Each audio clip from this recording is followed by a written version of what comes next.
The handouts or review materials must be treated with utmost confidentiality. It shall be the responsibility of the person whose name appears therein that the handouts or review materials are not photocopied or in any way reproduced, shared, or lent to any person or disposed in any manner. Any handouts or review materials found in the possession of another person whose name does not appear therein shall be prima facie evidence of violation of RA 8293. Top-notch review materials are updated every 6 months based on the current trends and feedback. Please buy all recommended review books and other materials. Good day, everyone. So, welcome back to Top Notch, and today we're going to be discussing about IM pearls, mainly focusing on the subjects of cardiology, GI, rheuma, nephro, hema, and onco, because the other 6 subjects will be discussed by Dr. Chu. And yung structure ng IM pearls is my question stem, and then we'll answer together yung mga set of options, and then we'll go to the discussion, and then there will be some questions na nagdagdag ako ng konting explanations and discussions na medyo related dun sa topic na yun, sa question topic na yun, so that mas marami yung alam ninyo and mas maging prepared kayo for the actual exam. Okay, so first question. 48-year-old patient presents to the ER with hypotension. You requested for an ECG as shown. So let me just reassure you, ngayon pa lang na walang lalabas na ECG strip sa PLE. I think since 2017 until 2023, walang lumabas na ECG strip. And kung meron man, maybe before 2017, lumabas yung ECG strip na yun sa PrevMed and hindi sa IM. So, the reason na may mga ECG strip dito sa mga slides na ito is just for illustration purposes, so that it's easier for you and mas ma-appreciate ninyo yung disease, yung condition na yun na dinidiscuss natin. So, what is the answer for this question? So, the correct answer is letter A, pericardial effusion. As you can see, nakaturo yung may mga arrows na nakaturo dito sa V3 and sa V4. Okay, so anong tawag dyan? So that's what we call electrical alternance. So ang electrical alternant, it means na nag-alternate yung amplitude ng QRS complexes. So as you can see here, so kung ito yung height ng first QRS complex, and then this is the second, and then the third one is the same yung amplitude niya the same yung height ng QRS complex dun sa first one na sinabi ko. And then the fourth one is the same as the second one. So nag-alternate yung amplitude nila. So ang tawag dyan electrical alternance, and it is found in patients with cardiac tamponade. Now, aside from electrical alternance, there are other 2 findings na sa cardiac tamponade that comprise the classic triad of ECG findings sa pericardial effusion with cardiac tamponade, and that's sinus tachycardia and low QRS voltages. And you can also see it here. Dito sa ECG na to, meron 3 large boxes in between the 2 RR or the 2 QRS complexes. And so kung 3 large boxes yun, it's at least 100 yung heart rate. And you can also see low yung QRS voltages nila. If you compare yung height ng mga QRS complexes dito compared to a normal ECG, you will see that it's significantly lower yung amplitude ng QRS complexes in cardiac tamponade na ECG. Okay? And aside from knowing the classic triad of ECG findings sa cardiac tamponade, you should also know yung Beck's triad. Okay? Nakita nyo yun sa cardiac tamponade: hypotension, soft heart sounds, and jugular venous distension. Okay? In real life, actually, hindi nyo masyado ma-appreciate yung soft heart sounds because most likely, makikita nyo yung mga patients may cardiac tamponade in the ER, in the ICU, or in the wards kung saan may mga beeping cardiac monitors na, and syempre maingay doon yung hospital environment. So, hindi nyo malaman kung talaga ba soft yung heart sounds niya or dahil lang maingay yung environment. No? So, hindi siya masyadong reliable na finding. But for exam purposes, you should know these triad of findings na Beck's triad na makikita nyo sa cardiac tamponade. Okay? The next question is a 24-year-old woman. Napindot ko na. A 24-year-old woman has been told she has RHD, specifically MS, which of the following murmur is most likely present. So basically, this question is just asking kung ano yung finding ninyo sa mitral stenosis. So before ninyo masagutan yung ganitong question, you should first know kung ano yung mga areas of auscultation for each valve pag may abnormality yung valve na yon. So it's illustrated by this picture. Makita nyo yan sa first aid. And you can see APTM. Diyan best heard yung mga valvular lesions ng mga respective valves na yan. So for example, kung aortic valve, or for example, aortic stenosis, is best heard dito sa second ICS parasternal border. Ito yung letter A na yan, aortic valve. And then the pulmonic valve lesions can be best heard sa my left second ICS. The tricuspid valve lesions can be found on the LLSB or left lower sternal border. And then yung M, dyan yung mitral valve. Dyan best heard yung mga mitral valve lesions sa may 5th ICS left MCL or mid-clavicular line. So, kung ang tinatanong is MS, mitral stenosis, and knowing this, na ang mitral lesions ay best heard sa apex, so that eliminates B and D as the answer. So you're only left with A or C. And knowing na ang mitral and tricuspid valve lesions, pag stenosis yung meron sila, yung mitral and yung tricuspid valve lesions, pag mitral or tricuspid stenosis, yung timing ng murmur is best heard sa diastolic phase. And then, pag mitral or tricuspid regurgitation, maririnig nyo yung murmur sa systolic phase. And the opposite is true pag aortic or pulmonary. Kunwari, aortic stenosis, it's systolic yung murmur. As we said, mitral and tricuspid stenosis is diastolic. Pag aortic or pulmonary stenosis, it's systolic. And kung aortic or pulmonary regurgitation, the timing of the murmur is diastolic. Balik tayo dun sa question stem. So, ang sabi, mitral stenosis. So, kung mitral or tricuspid stenosis, the timing of the murmur is diastolic. So, which is why the answer is diastolic murmur at the apex of the heart. Mitral stenosis. Mitral apex diastolic stenosis. Okay. So, paano yung holosystolic murmur at the apex? Mitral regurgitation yun. And one characteristic of mitral regurgitation ng murmur is holosystolic murmur siya at the apex radiating to the axilla. Okay. Yung B, that is for aortic regurgitation kasi best heard siya sa RUSB or right upper sternal border dito. So, aortic yan. Tas diastolic daw. So, ano yung aortic murmur na diastolic yung timing? That is aortic regurgitation.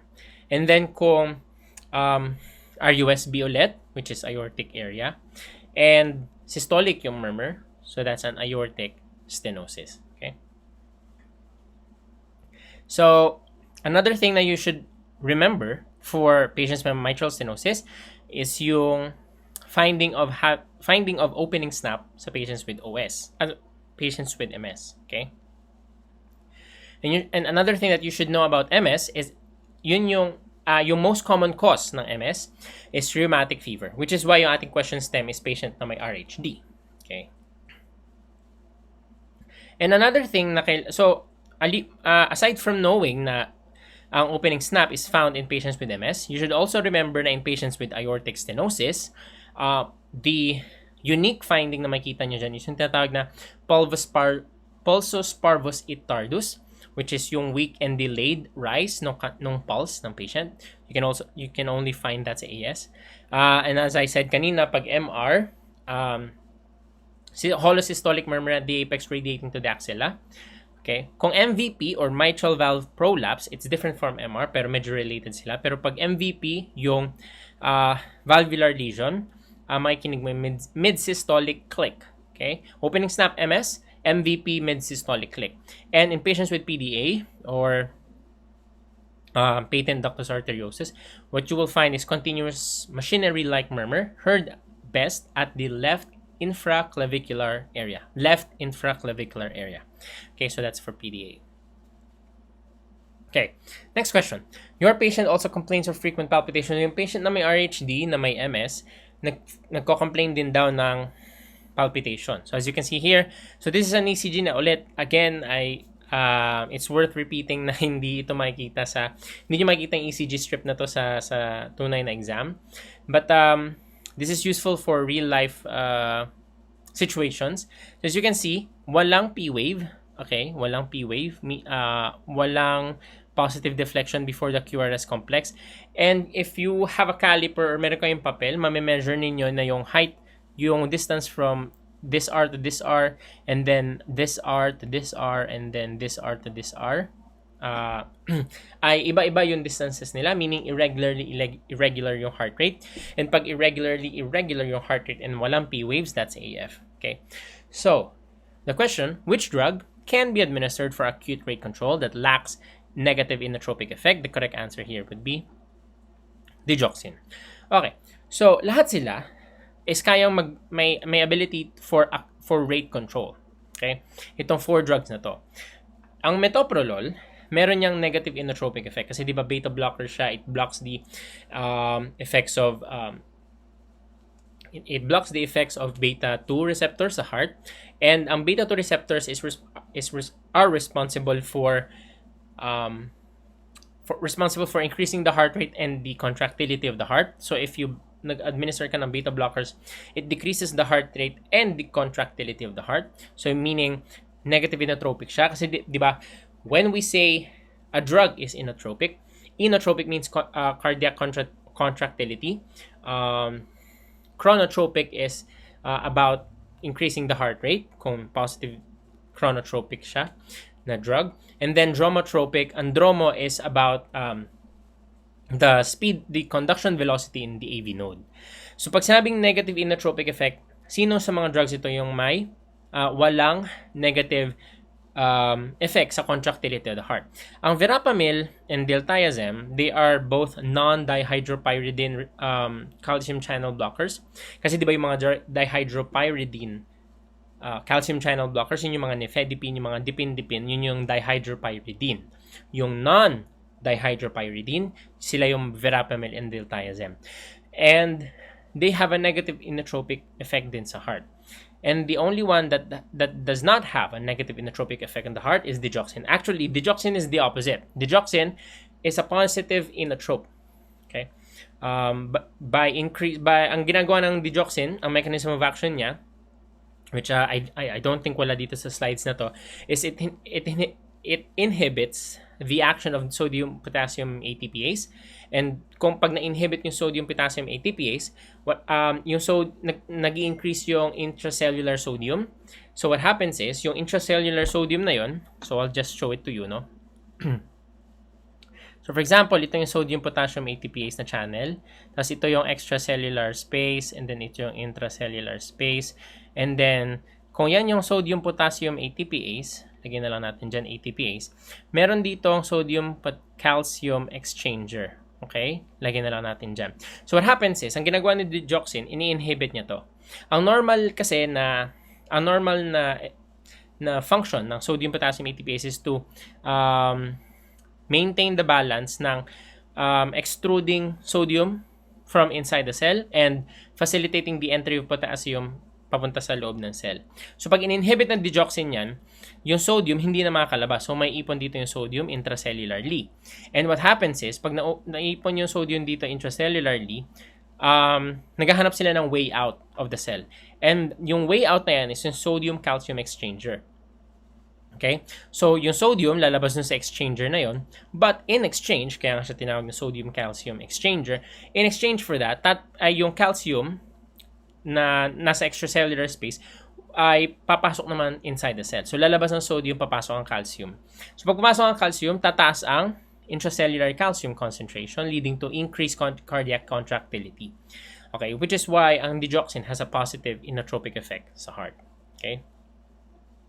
Now in terms of treatment for AF, there's acute rate control, there's also rhythm control. But it depends on kung kailan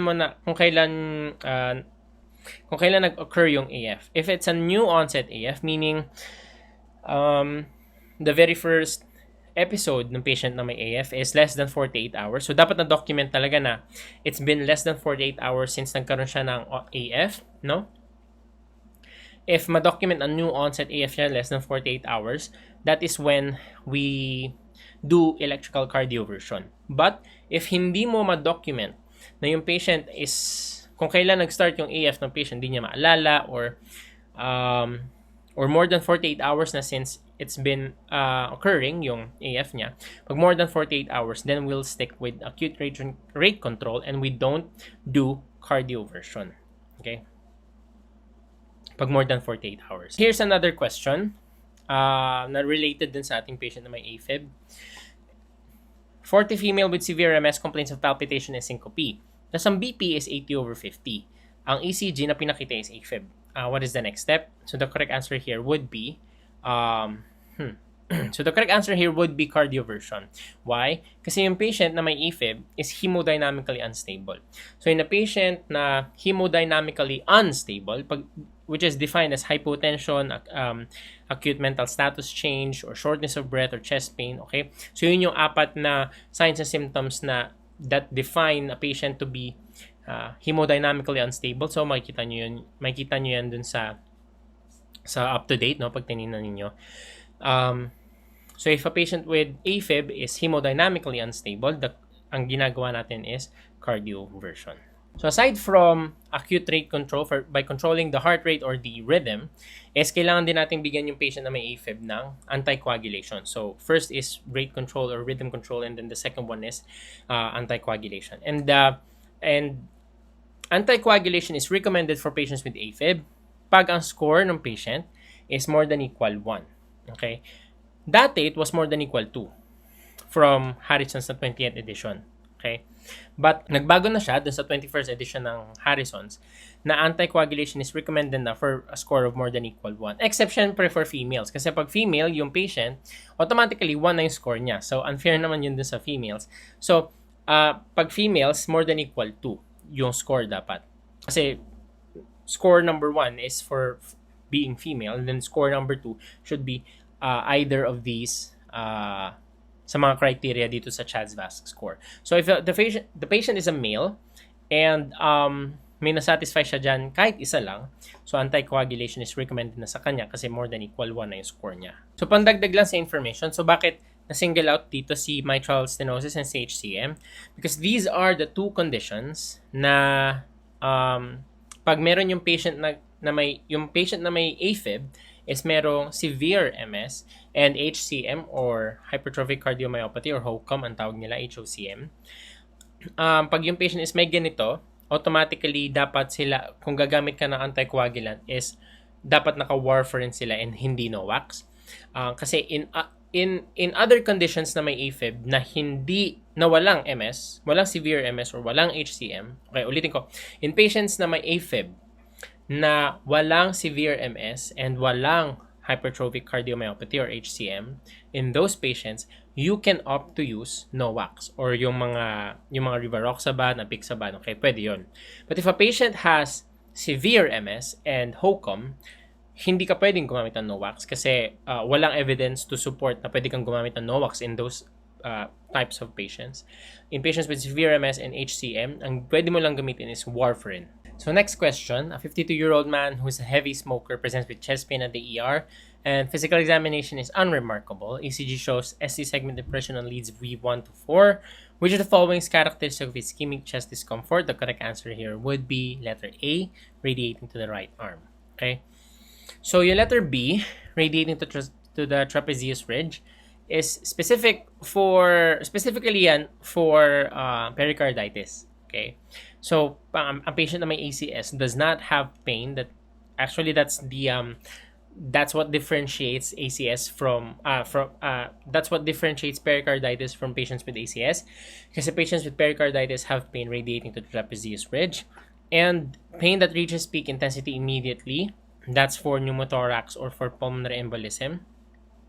And if it's worse in the supine position and relieved by leaning forward, that is for pericarditis. Okay. So as you can see here, the sign or the symptom that is associated with the most increased likelihood of having acute myocardial infarction, that symptom is radiation to the right arm or the shoulder. Kasi diba, classically, ang turo sa atin is the left arm or the left shoulder, but the one with the most likelihood of being associated with acute myocardial infarction is radiation to the right arm or shoulder. Okay. And then followed by radiation to both arms or shoulder. And then nandito yung radiation to the left arm. Pang-apat lang siya. Okay. And then, dito sa baba, the signs and symptoms that are associated with decreased likelihood of AMI is kung yung pain is located sa inframammary area, kung reproducible with palpation, which means it could be a problem with the muscle, like for example, costochondritis, no? Described as sharp, described as positional, and described as being pleuritic. Kasi pag pleuritic yung chest pain, could be from pneumonia, pulmonary embolism, or pneumothorax, no? These are the signs and symptoms that are associated with decreased likelihood of having acute myocardial infarction. And it's important, actually. Here's the question. Why is it essential to differentiate MI pain from the pain of this dissection, for example? Kasi anticoagulation or thrombolytics may be devastating in patient with dissection. This is why it's very important to differentiate the various na mga etiologies of chest pain, like ACS or pericarditis or aortic dissection. Aortic dissection is described as staring knife-like chest pain that's radiating to the back. Okay? So, it's important to differentiate that kasi sa ACS, nagbibigay tayo ng anticoagulants. But if you give anticoagulants sa patients na may aortic dissection, it could lead to rupture of that aneurysm. And if magbigay ka naman ng anticoagulant sa patient na may pericarditis mistakenly, no, it could cause bleeding into the pericardial cavity, leading to hemopericardium and eventually tamponade. Okay, so you really have to differentiate ACS from other causes of chest pain because the management is very different. So dito sa table na to, as you can see, this is not related. Well, medyo related ito dun sa ating question about ACS. But in-include ko lang itong table na to just to show you kung ano yung mga contraindications pag nagbibigay ng medications for ACS. Okay? Kasi itong table na to ay mga medications for patients with NST ACS. And the two conditions which are under the NST ACS are NSTEMI and unstable angina. So these are the medications used for those conditions. And in patients, for example, in patients with nitrates, you should check kung yung patient is may recent use of a PDE5 inhibitor, ang mga PDE5 inhibitor, mga sildenafil and vardenafil. You should avoid giving nitrates if the patient has taken sildenafil or vardenafil for the last 24 hours, but kung tadalafil, you should avoid giving nitrates if the patient has taken tadalafil in the last 48 hours. So, kasi you fear na magkaroon siya ng severe hypotension. Okay? And then you should also avoid giving nitrates sa patients na may RV infarct and patients with severe AS. In-include ko tong table na to kasi nung March 2023 na PLE is nagtanong about adverse effects ng beta blockers. Okay? And kung saan sila, aside from adverse effects ng beta blockers, nagtanong din kung ano yung mga contraindications sa pagbibigay ng beta blockers. Which is why in-include ko tong table na to. So, ano yung mga contraindications for giving beta blocker? If the patient has a PR interval of more than 0.24 seconds, second or third degree AV block, patients with heart rate of less than 50, systolic BP na less than 90, okay? Pag may class 3 or 4 heart failure or KLIP 3 na pulmonary edema and or meron siyang severe reactive airways disease in the form of asthma, for example. And there are also contraindications for giving calcium channel blockers and morphine. Kailangan memorize nyo itong mga contraindications na to for each of the classes of drugs na binibigay sa patients sa may NSTE ACS. Okay? Next question. A 65-year-old man with a history of uncontrolled diabetes presents to the ER with substernal chest heaviness radiating to the right shoulder. Pain persisted despite administration of nitrates, which the following is considered the earliest in the series of evolution of ECG changes in acute STEMI. The correct answer is tall positive T wave. So this is the earliest change sa ECG, no? Tall positive T waves, as you can see here. Okay. Now, this is just a figure to show you kung ano yung difference ng NSTEMI sa STEMI. Okay? As you can see, in patients with STEMI, the infarct, so ito ST elevation na to. The infarct is, the reason kung bakit sila may ST elevation is the infarct is transmural, meaning the whole wall of the myocardium is infarcted. As opposed sa patients na may N-STEMI or non-ST elevation MI, the infarction is limited to the subendocardium, not the whole thickness of the myocardium. This is actually the reason kung bakit in patients with STEMI ay mas toxic or mas immediate yung treatment na dapat natin ibigay. Diba? Kung malala ninyo, in patients with STEMI, kailangan if they arrive in a PCI-capable hospital, PCI should be done in less than or equal to 90 minutes. And if the patient arrives in a hospital na non-PCI capable, the patient should be transferred to a PCI capable hospital in less than equal 1 to 20 minutes. Yun yung tinatawag natin na FMC, first medical contact, to device time. Device is the angioplasty device, no? So that is why may ganong window period in patients with STEMI kasi nga mas malala yung infarct nila, transmural, no? So yung sinasabi natin na ano na yon na algorithm ng treatment for STEMI, hindi siya nag-a-apply sa non-STEMI, no? As we will see later. Ipapakita ko rin na may algorithm tayo for that. And that only applies to patients with STEMI. So the next question is a 26-year-old female reports with 1 week history of cough, coryza, and low-grade fever, and now she presents to the ER with escalating chest discomfort. And she notes that the pain becomes more intense when he takes a deep breath. Now, on examination, nakita nyo na may rasping extracardiac sound siya, heard on auscultation, and trop levels are undetectable 6 hours later. So what is the most appropriate next step? So the correct answer is letter B. Prescribe ibuprofen and colchicine. So this is a case of a patient with acute pericarditis, and the treatment that should be avoided is enoxaparin. So that is what we mentioned in the previous slides, na if you give anticoagulants sa patients na may pericarditis, what could happen is the patient could bleed into the pericardial space, leading to hemopericardium, and then eventually leading to cardiac tamponade, which is why we should avoid giving enoxaparin in patients with acute pericarditis. Okay. So why is this patient diagnosed with acute pericarditis? The reason is, and hindi ACS. Well, the first is kasi syempre, young pa lang siya, 26-year-old female, and then the second clue to this case being acute pericarditis is my 1 week history of cough, coryza, and low-grade fever.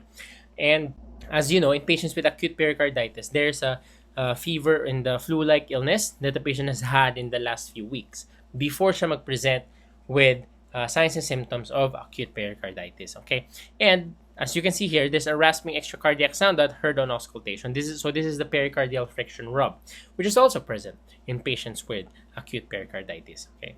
So this is what made this case as acute pericarditis. Okay, so ito yung na-mention natin. Anticoagulants should be avoided in patients with acute pericarditis because their use in patients with acute pericarditis could cause bleeding into the pericardial cavity.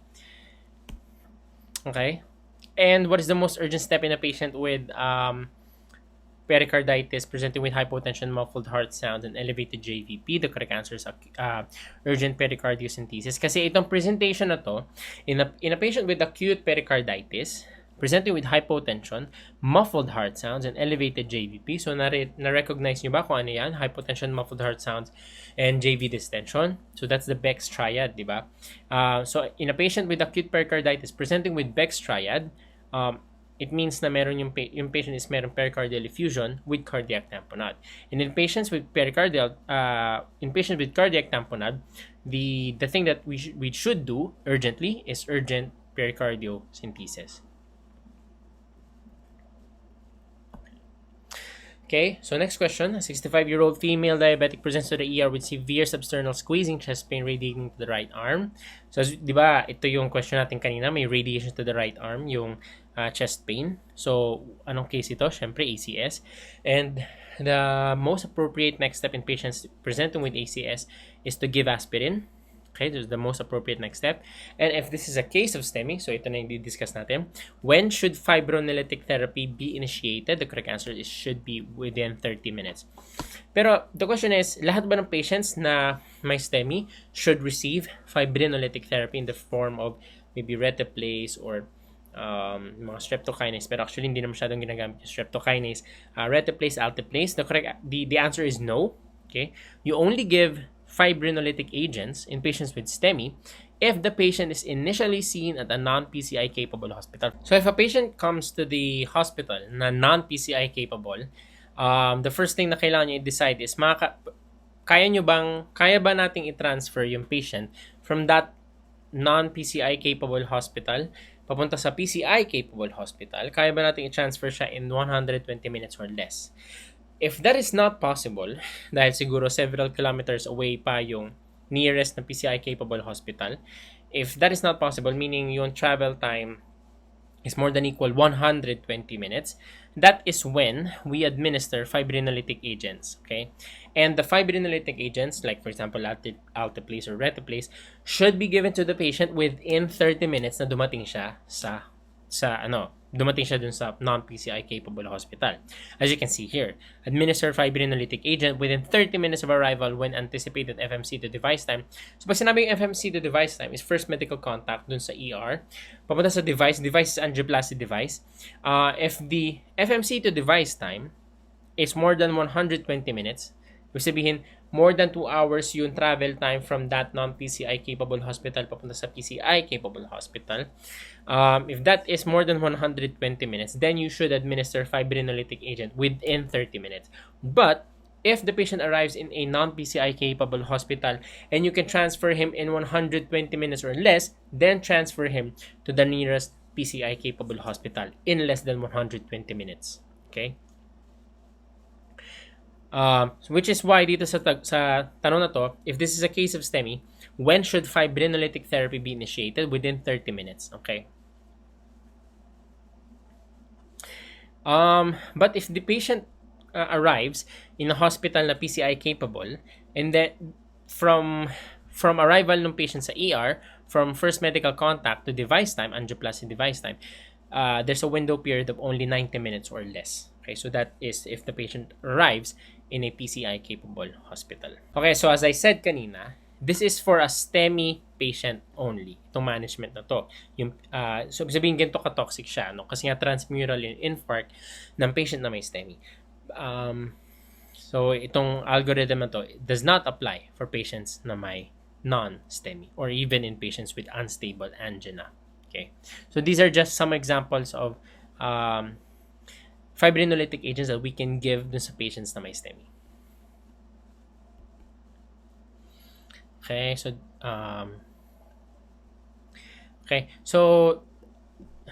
these are just a reiteration ng mga indications for doing primary PCI if the diagnosis is in doubt, if a patient has cardiogenic shock and has a bleeding risk, which means hindi tayo pwede magbigay na anticoagulants or antiplatelets. That's when we do primary PCI. Okay. So next question, a 70-year-old woman with history of heart failure has been non-compliant with her meds for the past 2 weeks. She comes to the ED with SOB, venous distension, 170, O2 sat 97%. What is the best initial step in management? So anong case to? So this is a case of pulmonary edema from ADHF or acute decompensated heart failure. Okay? Kasi, well, yung patient is may history ni talaga ng heart failure, but now comes to the ER for SOB crackles, okay, and jugular venous distension. So these are signs and symptoms of pulmonary edema from ADHF. And the best initial step in this management is to give IV furosemide kasi congested yung patient. Kasi may acute pulmonary edema. And in patients with ADHF, okay, so actually hindi lahat ng patients na may ADHF or acute decompensated heart failure, hindi lahat sila nagpe-present with pulmonary edema, okay, or pulmonary congestion. Katulad ng presentation ng patient natin na may SOB and crackles. Hindi lahat sila ay ganun. There could be phenotypes ng patients na nagpe-present with ADHF. There's a patient with ADHF na low output yung phenotype niya. And in those patients, ang binibigyan natin is inotropic and vasodilators. Hindi tayo nagbibigyan ng diuretics kasi nga sabi ko, low output siya, meaning mababa yung BP ng mga patients na may low output phenotype ng ADHF. So kung mababa yung BP, syempre hindi ko pwedeng magbigyan ng diuretics kasi babagsak lalo yung BP. That is why we give inotropic no, in the form of dobutamine, for example, and vasodilators to reduce afterload and para easier for the heart to pump blood to the different organs. Okay. But in patients with pulmonary edema, nagbibigay tayo ng diuretics, kaya nga yung patient natin ay binigyan natin ng furosemide. And we also give oxygen to increase oxygen exchange, to increase oxygen concentration in the alveoli, and syempre, mag-increase yung diffusion ng oxygen from the alveoli papunta sa blood vessels, sa pulmonary arteries, no? Pulmonary capillaries pala.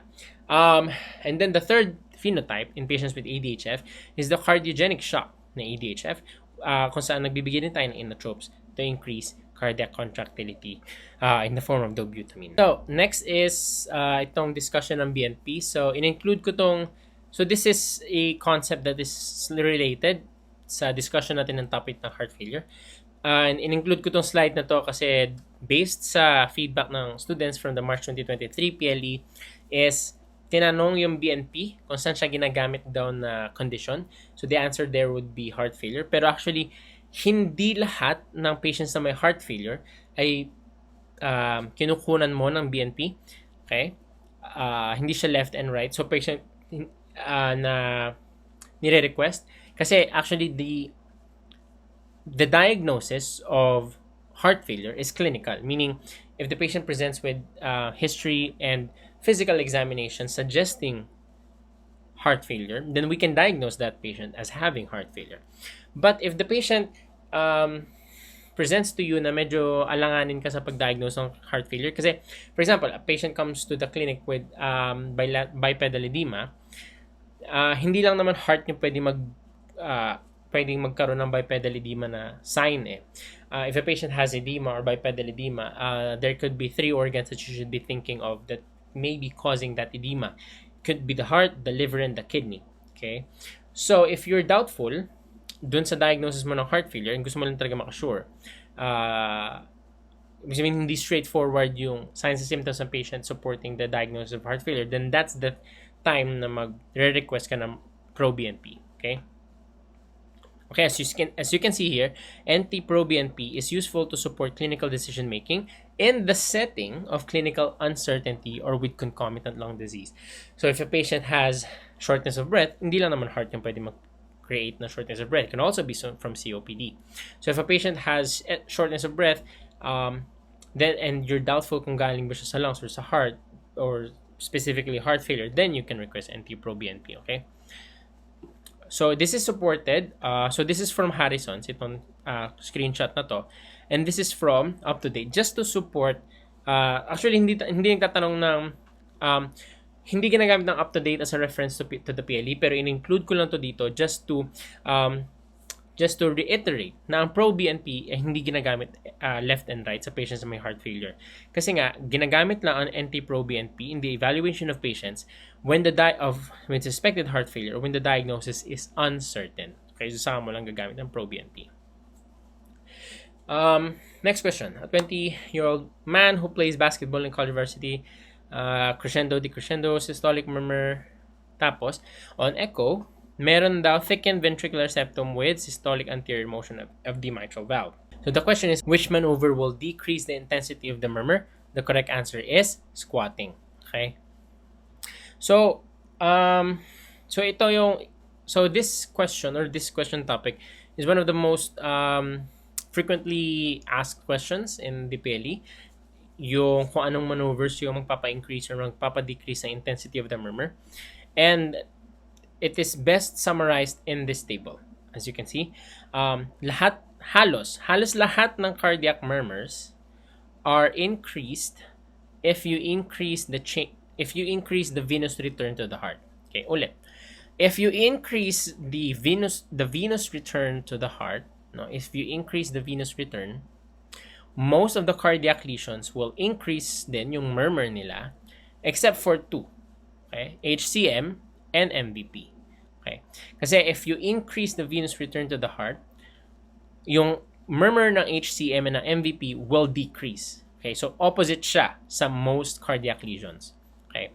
And if you decrease the venous return to the heart, magdi-decrease din ang murmur of most cardiac lesions except for 2 ulit, HOCM and MVP. Kasi sila, mag-i-increase naman yung murmur nila. Okay. So, the way I remember this is, hindi ko alam kung meron kayong personal mnemonic for this one, but the way I remember it is, di ba pag MVP ka ng isang team, for example, basketball, if you're the MVP or the most valuable player, if MVP ka it means na you're more skilled sa sport na nilalaro mo. And if you're more skilled, meaning you're training more, which means mas marami yung muscle mo, mas malalaki yung muscles mo. Kaya ka may HOCM. Okay, hypertrophic yung muscles mo, HOCM. And pag nagsa-stand up ka to receive yung award mo for being the MVP, nagpapalakpakan yung mga tao, di ba? So, nag-increase yung murmur kasi umiingay. So that's how I remember it. Okay, ulitin ko. If you are an MVP, it means marami kang muscle kasi more skilled ka dun sa sport na yun. So, hypertrophic yung muscles mo. MVP, hypertrophic, and then magsa-stand up ka to receive your award for being the MVP. So, magpapalakpakan yung mga tao. So, mag-increase yung murmur kasi iingay yung mga tao. Okay? So, if I remember that, na pag nag-stand up ako and nag-valsalva ako is mag-i-increase yung murmur ng MVP and HTM. The opposite is true pag nag-squat ako or pag nag-leg raise. Magdi-decrease yung murmur ng HOCM and MVP. And then, pag nilagay ko siya dun sa, okay, pag sinulat ko siya on a piece of paper na ganito yung mangyayari sa HOCM and sa MVP, and then, i-reverse ko lang siya. So, kung decrease yung murmur dito mag-i-increase yung murmur. And then, pag nag-increase ang murmur ng HOCM MVP, magdi-decrease naman ang murmur ng most of the cardiac lesions. So, medyo maaalala ko na kung ano yung effect ng change in venous return in the intensity of the murmur sa dalawang groups ng cardiac lesions na to. So, this is the first group and then this is the second group, no? So, I hope that makes sense. So, another thing na gusto ko ma-remember ninyo is itong phrase na to na systolic anterior motion of the mitral valve. So, kasi itong SAM na to or systolic anterior motion, makikita nyo lang yan sa topic ng discussion ng HOCM. Okay? So, pag sinearch nyo yung systolic anterior motion na yan, na phrase na yan sa Harrison's, makikita nyo lang yan under HOCM na topic. Okay? Kasi nga, makikita nyo lang yung SAM na yan sa HOCM. Okay? So, kahit na hindi nyo gets, kunwari, lahat ito, hindi nyo yan gets, itong part na to, okay? And then makita nyo yung phrase na yan, HOCM yung iisipin nyo. Okay, so ang tanong lang dito is, which maneuver will decrease the intensity of murmur ng patient na may HOCM? Okay, so the one that will decrease, the maneuver that will decrease the intensity of the murmur is squatting. Kasi squatting will increase the venous return to the heart and will decrease the murmur of HOCM and MVP. Okay? So itong Valsalva and standing up and straining is also the same as Valsalva. Straining, Valsalva, and standing up will increase the murmur of HOCM and MVP. Next question. So what is the most common ECG abnormality in pulmonary embolism? The correct answer is letter D, T-wave inversion on V1 and V4. Okay. So maraming nalilito na students dito between what is the most common ECG abnormality and what is the most frequently cited ECG abnormality in pulmonary embolism. Pag ang tanong is what is the most common ECG abnormality in pulmonary embolism, the correct answer is T-wave inversion and leads V1 to V4. Okay, so yun yung tatandaan ninyo. Pero pag ang tanong is what is the most frequently cited abnormality sa ECG, that's sinus tachycardia and S-wave in lead 1, Q-wave in lead V3, and inverted T-wave in lead 3. Ito yan, S1Q3T3. Sorry, S1Q3T3 sign. Okay, that's one of the, so ibig sabihin, dalawa yung most frequently cited abnormality. Okay, dalawa yung most frequently cited abnormality. That's sinus tachycardia and S1Q3T3. Okay. So, paano nyo ba pinopronounce yung itong cited na yan? Most frequently cited ay sinus tachycardia and S1Q3T3 or para din siyang SI kung i-pronounce mo, no? Okay. Pero the most common ECG abnormality is T-wave inversion in leads V1 to V4. So, next question. A 60-year-old man presents with increasing abdominal girth and cachexia. He had history of blood transfusion 20 years ago. And PE suggests ascites. So you perform paracentesis, removing 4 liters of serous fluid, and the following lab results were obtained. And the question is, which of the following is the most likely cause of this patient's ascites? So the correct answer here is cirrhosis. Okay? So in order to determine kung ano yung most likely etiology ng patient, ng ascites ng isang patient na may abdominal enlargement, ang gagawin nyo is kukunin nyo yung SAAG. Okay? Or yung serum ascites albumin gradient. So in this case, yung serum albumin, maminusan mo siya ng acetic albumin. Kasi, kaya siya tinatawag serum ascites albumin gradient, una yung serum albumin. Okay? Dun sa formula. Okay? SA. So, kung serum albumin is 3.6, acetic albumin is 1.1, so we're left with 2.5. So, the SAAG is 2.5. So, after mo malaman kung ano yung SAAG, which is 2.5 in our case, and then you will follow itong algorithm na to. Okay? If the SAAG is more than equal 1.1, or if the SAAG is higher than or equal to 1.1, the most likely etiology of the ascites is portal hypertension. So, pareha silang may high na maririnig ka, no? If the SAAG is higher than or equal to 1.1, the most likely etiology is portal hypertension. Okay? But, after mo malaman kung ano yung etiology, which is most likely portal hypertension, pag nandito ka sa may left side nitong SAAG algorithm na to, hindi pa doon matatapos yung kwento kasi you still have to know kung ano yung acetic protein. Okay? So, in this case, ang acetic protein natin. So, tandaan nyo, magkaiba yung acetic albumin sa acetic protein. So, once you know kung ano yung acetic protein, in this case is 0.9. So, and the acetic protein is less than 2.5. In our case, it's 0.9. And then by then you will now narrow down kung ano yung most likely etiology ng iyong ascites. Kasi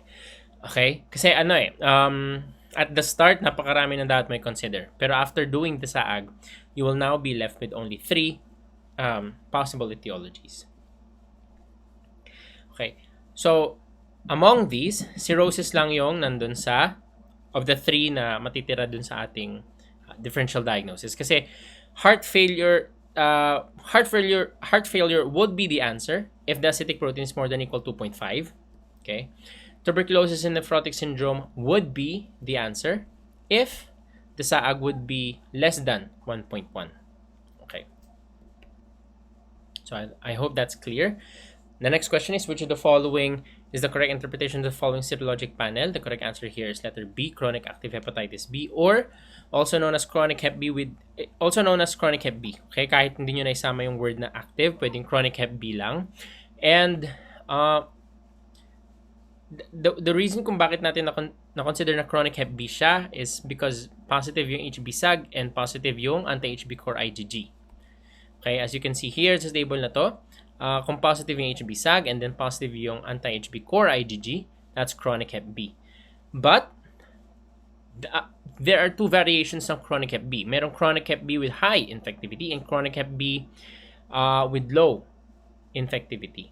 Okay, and their only difference is yung chronic hep B with high infectivity is positive yung HBeAg niya, and yung chronic hep B with low infectivity has a negative HBeAg. Punta tayo sa ating problem, sa ating set of serologic tests. Positive HB-Sag, positive anti-HB core IgG, and then positive, so that's chronic hep B, and then positive yung HBeAg, which is why ang tawag sa kanya is chronic hep B with high infectivity. Okay? Why is it not acute hep B? Kasi pag acute hep B siya, dapat yung anti-HB core niya is IgM. Okay? Not IgG. So if this were IgM, and then the answer would be acute hep B. So bakit hindi naman siya chronic hep B carrier? So masabi mo lang na hep B carrier yung patient pag negative yung HB-Sag. Yung kanya kasi, positive yung HB-Sag. Okay, so hindi siya carrier. Chronic hep B talaga siya. Hindi siya hep B carrier. Okay? And then bakit hindi siya vaccinated? Kasi ibang-iba naman yung set of serologic test results na makikita mo sa patient na may na vaccinated for Hepa B. If you're immunized for Hepa B, the only thing that would be positive is anti-HBs. Okay?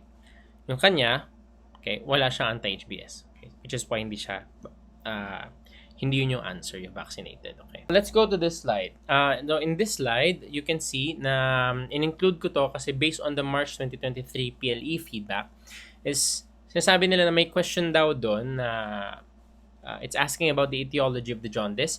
And in order to determine yung etiology of jaundice, you have to do several lab tests, as written here. So this is from Harrison's.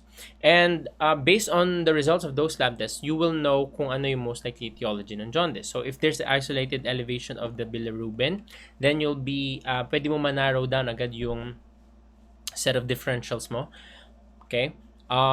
If it's indirect hyperbilirubinemia, which is defined as a direct bilirubin of less than 15% lang, then you'll be left with these drugs, inherited disorders, like yung Gilbert syndrome, okay? But if there's direct hyperbilirubinemia, defined as direct bilirubin of more than 15%, then you'll consider Dubin-Johnson and Rotor syndrome.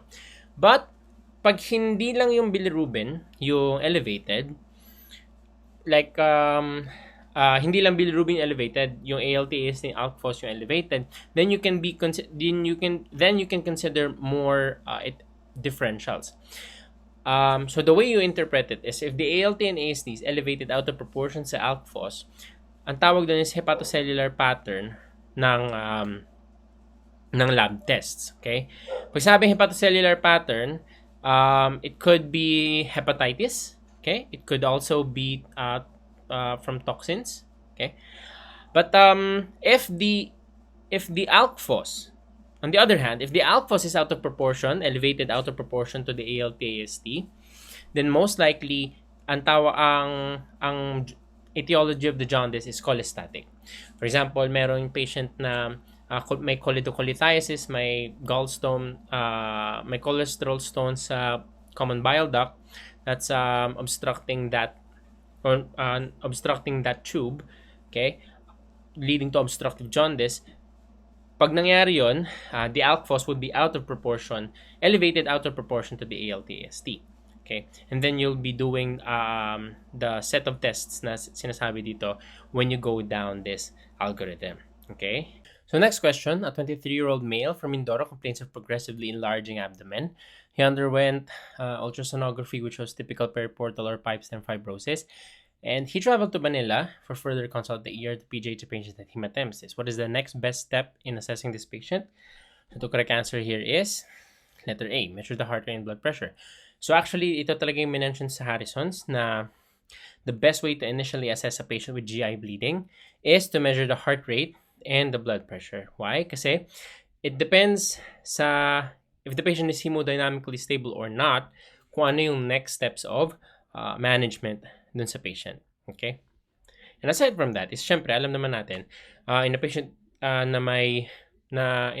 any patient, the main priorities are ABC. Okay? Airway, breathing, circulation. So syempre, in a patient who is bleeding, like having hematemesis, the next best step is to measure the heart rate and the blood pressure, which is circulation. No? Next, which of the following is the most likely pathogen responsible in this case? The correct answer is Schistosoma japonicum. Well, basically kasi the patient is from Mindoro where schistosoma is endemic. Okay? So, bakit hindi schistosoma hematobium? Well, kasi schistosoma hematobium, mainly ang ina-affect niya is bladder, which leads to hematuria. And also, schistosoma, just to add, schistosoma hematobium is associated with a malignancy, squamous cell carcinoma of the bladder. And as I said, it mainly affects the bladder, as opposed to schistosoma japonicum, which affects the liver, leading to periportal fibrosis and leading to portal hypertension, and eventually leading to the formation of esophageal varices, and then magbi-bleed sila, then the patient would have hematemesis. Okay?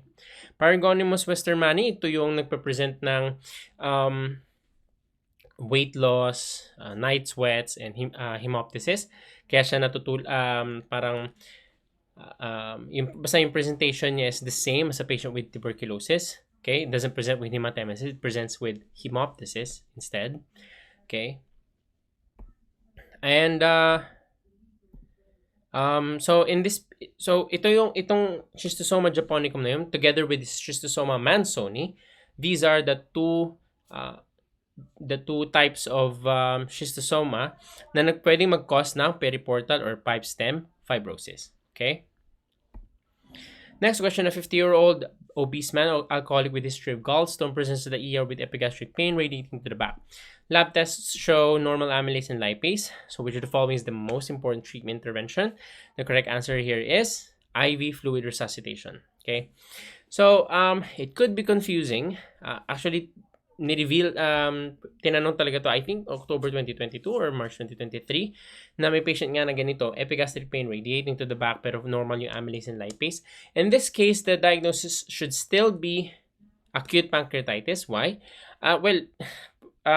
If you're gonna use test-taking skills, no, dito sa set of options na to, ang talagang tinatanong niya, parang the set of options are leading you to think na acute pancreatitis case talaga siya. Kasi tinan mo, NPO, emergency cholecystectomy, pain control, IV fluid resuscitation. These are options, these are treatment options for patients with acute pancreatitis talaga eh. So, hindi kanya nililid into thinking na may PUD yung patient or may abdominal aortic dissection. Okay? Kasi ang abdominal aortic dissection, pag nag-rupture, can also, yung abdominal pain na kinokause niya can also radiate to the back. Okay, pag may perforation of PUD sa epigastrium yung, or kahit hindi perforation of PUD, could also present with abdominal pain sa epigastrium. Okay, epigastric pain. But in this case, talaga nililid ka niya into thinking na acute pancreatitis yung case ng patient kahit na normal yung amylase and lipase based on the options. Okay, so in this case, kung acute pancreatitis yung tinatanong niya, what is the most important treatment intervention for acute pancreatitis? So the answer there would be IV fluid resuscitation. Okay. So actually pwede talaga mangyari na na normal lang amylase and lipase and acute pancreatitis. And there are three possibilities kung bakit normal sila in acute pancreatitis. Could be there's a delay before blood samples are obtained. It could also be that the patient is suffering from chronic pancreatitis and pag yung patient is may hyper-TG or hypertriglyceridemia. But hindi lang simpleng hypertriglyceridemia yung pwede mag-cause ng acute pancreatitis. Kasi as you know, there are different etiologies ng acute pancreatitis, which is remembered by the mnemonic GATED, G-A-T-E-D. G is gallstones, A is alcohol, T is triglyceridemia, may E and may D. Hindi ko na maalala kung ano yung E and D, pero mahalaga is yung gallstones, alcohol, and hypertriglyceridemia for the T. Pero hindi simpleng mataas na triglyceride yung pwede mag-cause ng acute pancreatitis. It should be, the serum triglycerides should be more than 1,000 milligrams per deciliter. Yun yung level of hypertriglyceridemia that's associated with acute pancreatitis. Okay. And how do we diagnose acute pancreatitis? The diagnosis is established by two of the following three criteria. Two of the three dapat yung masatisfy mo. Okay, two of the three. Epigastric pain that's radiating to the back. Threefold or greater elevation in serum lipase or amylase. Threefold, not twofold, not fourfold. Kasi nako-confuse din ako dito minsan that should be threefold kasi 3 yung criteria ng pancreatitis. So that, sinasabi ko lang yun para mas maalala nyo. No? And confirmatory findings on cross-sectional abdominal imaging, which is CT scan. Okay. So the most important treatment intervention for patients with acute pancreatitis is aggressive intravenous fluid resuscitation. Okay, and aside from intravenous fluid resuscitation, you can also we also do NPO and oxygen via nasal cannula, and of course narcotic analgesics for the pain. Okay. Next question: a 32 male was admitted for dark colored urine. Okay, and then the labs showed mataas na CREA, mataas na potassium. Okay. And hemoglobinuria and myoglobinuria in urinalysis, and ECG shows widened QRS. What is the most urgent step in management of this patient na may mataas na potassium and ECG showing widened QRS? The correct answer is letter D, IV calcium gluconate. Okay, that's the most urgent step. Hinighlight ko yung hyperkalemia and widened QRS kasi ibig sabihin, I'm leading you into thinking na we have to implement cardio protection first before anything else before any intervention na gusto nating gawin sa patient. Okay? Actually, lahat ito is tama. Kasi in this case, this is most likely a case of rhabdomyolysis. Kasi, may hemoglobinuria, may myoglobinuria, may AKI, mataas kasi ang serum creatinine, and may mataas yung potassium. So, in this case, the most urgent step is to the patient is at risk of having arrhythmia at this point. So, we should give IV calcium gluconate as cardio protection para hindi mag-arrhythmia yung patient. Okay? And other ECG changes of hyperkalemia are the following. Aside from widened QRS, you can also have tall peak T waves, loss of P waves. Okay? And ang treatment pillar sa patients na may hyperkalemia, which is caused by rhabdomyolysis, ay pwedeng immediate antagonism of cardiac effects like giving calcium gluconate, removal of potassium by giving GI solution or diuretics. Okay, but the most urgent intervention is the giving of IV calcium gluconate.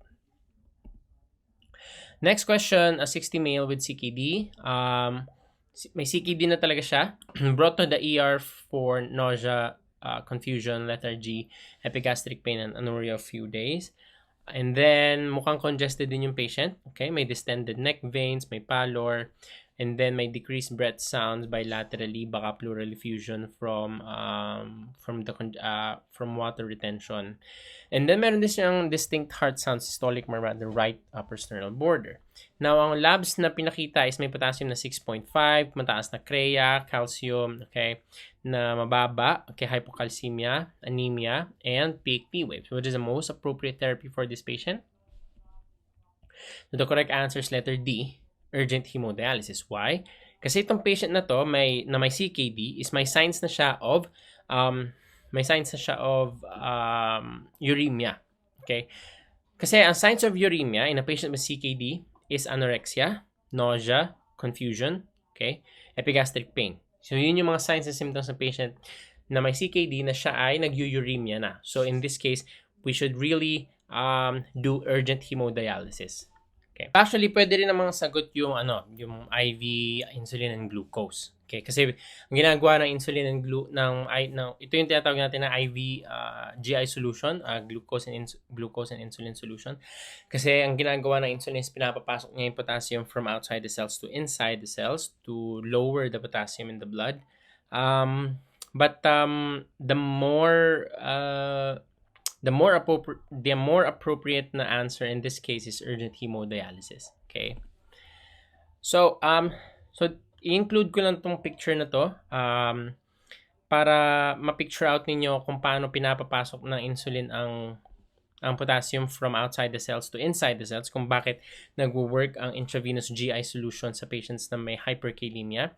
Kasi ang ginagawa ng insulin is it stimulates the sodium potassium ATPase, which ang ginagawa ng sodium potassium ATPase is it transports 3 sodium out and then 2 potassium in. Okay? And ang ginagawa ng insulin is ini-stimulate niya yung sodium potassium ATPase na to para mas maraming potassium ang pumasok. Okay? Which kaya ito is isang kind of treatment for patients with hyperkalemia. And this is also the reason kung bakit nakakapagpa-hypokalemia ang administration of salbutamol, for example, which is a beta agonist, kasi it also stimulates the sodium potassium ATPase, leading to entry of potassium to inside the cells intracellularly. So bababa yung extracellular potassium, so magka-hypokalemia siya. And this is also the reason kung bakit in patients with hyperthyroidism, pwede magkaroon ng tinatawag na TPP or thyrotoxic periodic paralysis, kasi they become paralyzed dahil nagka-hypokalemia sila due to the excess thyroid hormone, dahil nga may hyperthyroidism, kasi thyroid hormone also stimulates the sodium potassium ATPase, leading to hypokalemia. Okay? So in this patient, this is a clear indication na kailangan natin mag-start ng RRT or renal replacement therapy or hemodialysis kasi yung patient natin may anorexia and nausea na siya. Di ba? May anorexia and nausea na siya, which are signs of uremia na not attributable to reversible causes such as PUD. Of course, you should first rule out na hindi attributable to PUD, yung anorexia and nausea ng patient na may CKD. And if the patient has evidence of malnutrition and refractory hyperkalemia, pag sabing refractory hyperkalemia is nag GI solution ka na, nag-furosemide ka na, okay, nag-kayexalate ka na rin, yung potassium binding resin, na after giving all those and may hyperkalemia pa rin yung patient, that is a clear indication to start hemodialysis. And if you have ACFV overload, extracellular fluid volume overload, kasi kumare kahit nagli-limit ka ng oral intake ng fluids and nagbibigay ka ng diuretics is congested pa rin yung patient. So that's also a clear indication to start hemodialysis for a patient with CKD. Next question is a 72-year-old man who had influenza and now has muscle pain and oliguria. And there's diffuse muscle tenderness and may elevated BUN and creatinine. And meron na ulit siyang elevated potassium. But this time, meron na din siyang elevated uric acid and elevated phosphate. Okay, so the most likely answer here is rhabdomyolysis-induced AKI.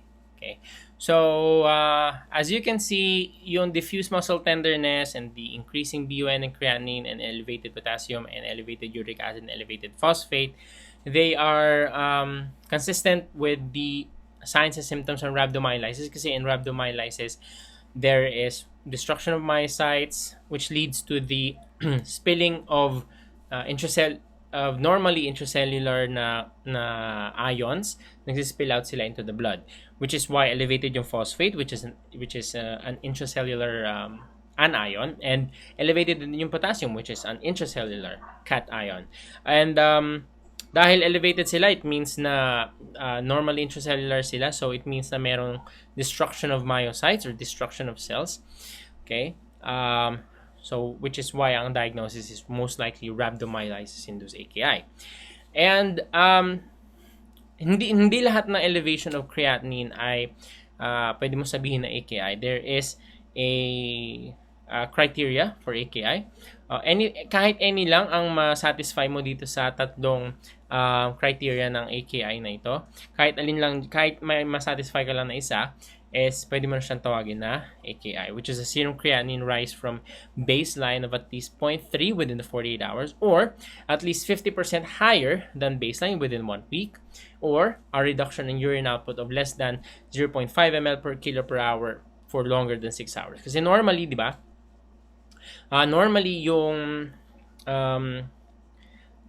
Normally ang urine output na normal for adults is 0.5 to 1 ml per kilo. So if it's less than that for longer than 6 hours, so pwede mo nang tawagin na AKI yun, okay? And the next question is, what is the most urgent step in the management of this patient? The correct answer is ECG, para makita natin kung may ECG changes yung elevated potassium, okay? Kasi di ba pag elevated yung potassium hyperkalemia, it can cause ECG changes, okay? And again, these are the ECG changes that are caused by hyperkalemia, tall peak T waves, loss of P waves, and widened QRS complexes, okay? Okay, next question. A 60-year-old man with diabetic nephropathy, weighs 60 kilos, has a creatinine level of 3. What is computed creatinine clearance by Cockcroft-Gault? The correct answer is 22. And what is the stage of his chronic kidney disease? The correct answer is stage 4. Okay. So, mahalagang malaman ninyo tong numbers na to. Kasi, as you know, nauuso na yung mga numbers sa PLE. It's important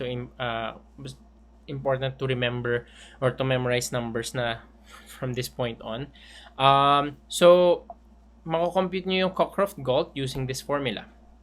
Okay, so dito sa patient natin, ang age niya ay 60, so 140 minus 60 times 60, kasi 60 yung 60 kilos siya. So 60 years old siya and 60 kilos siya.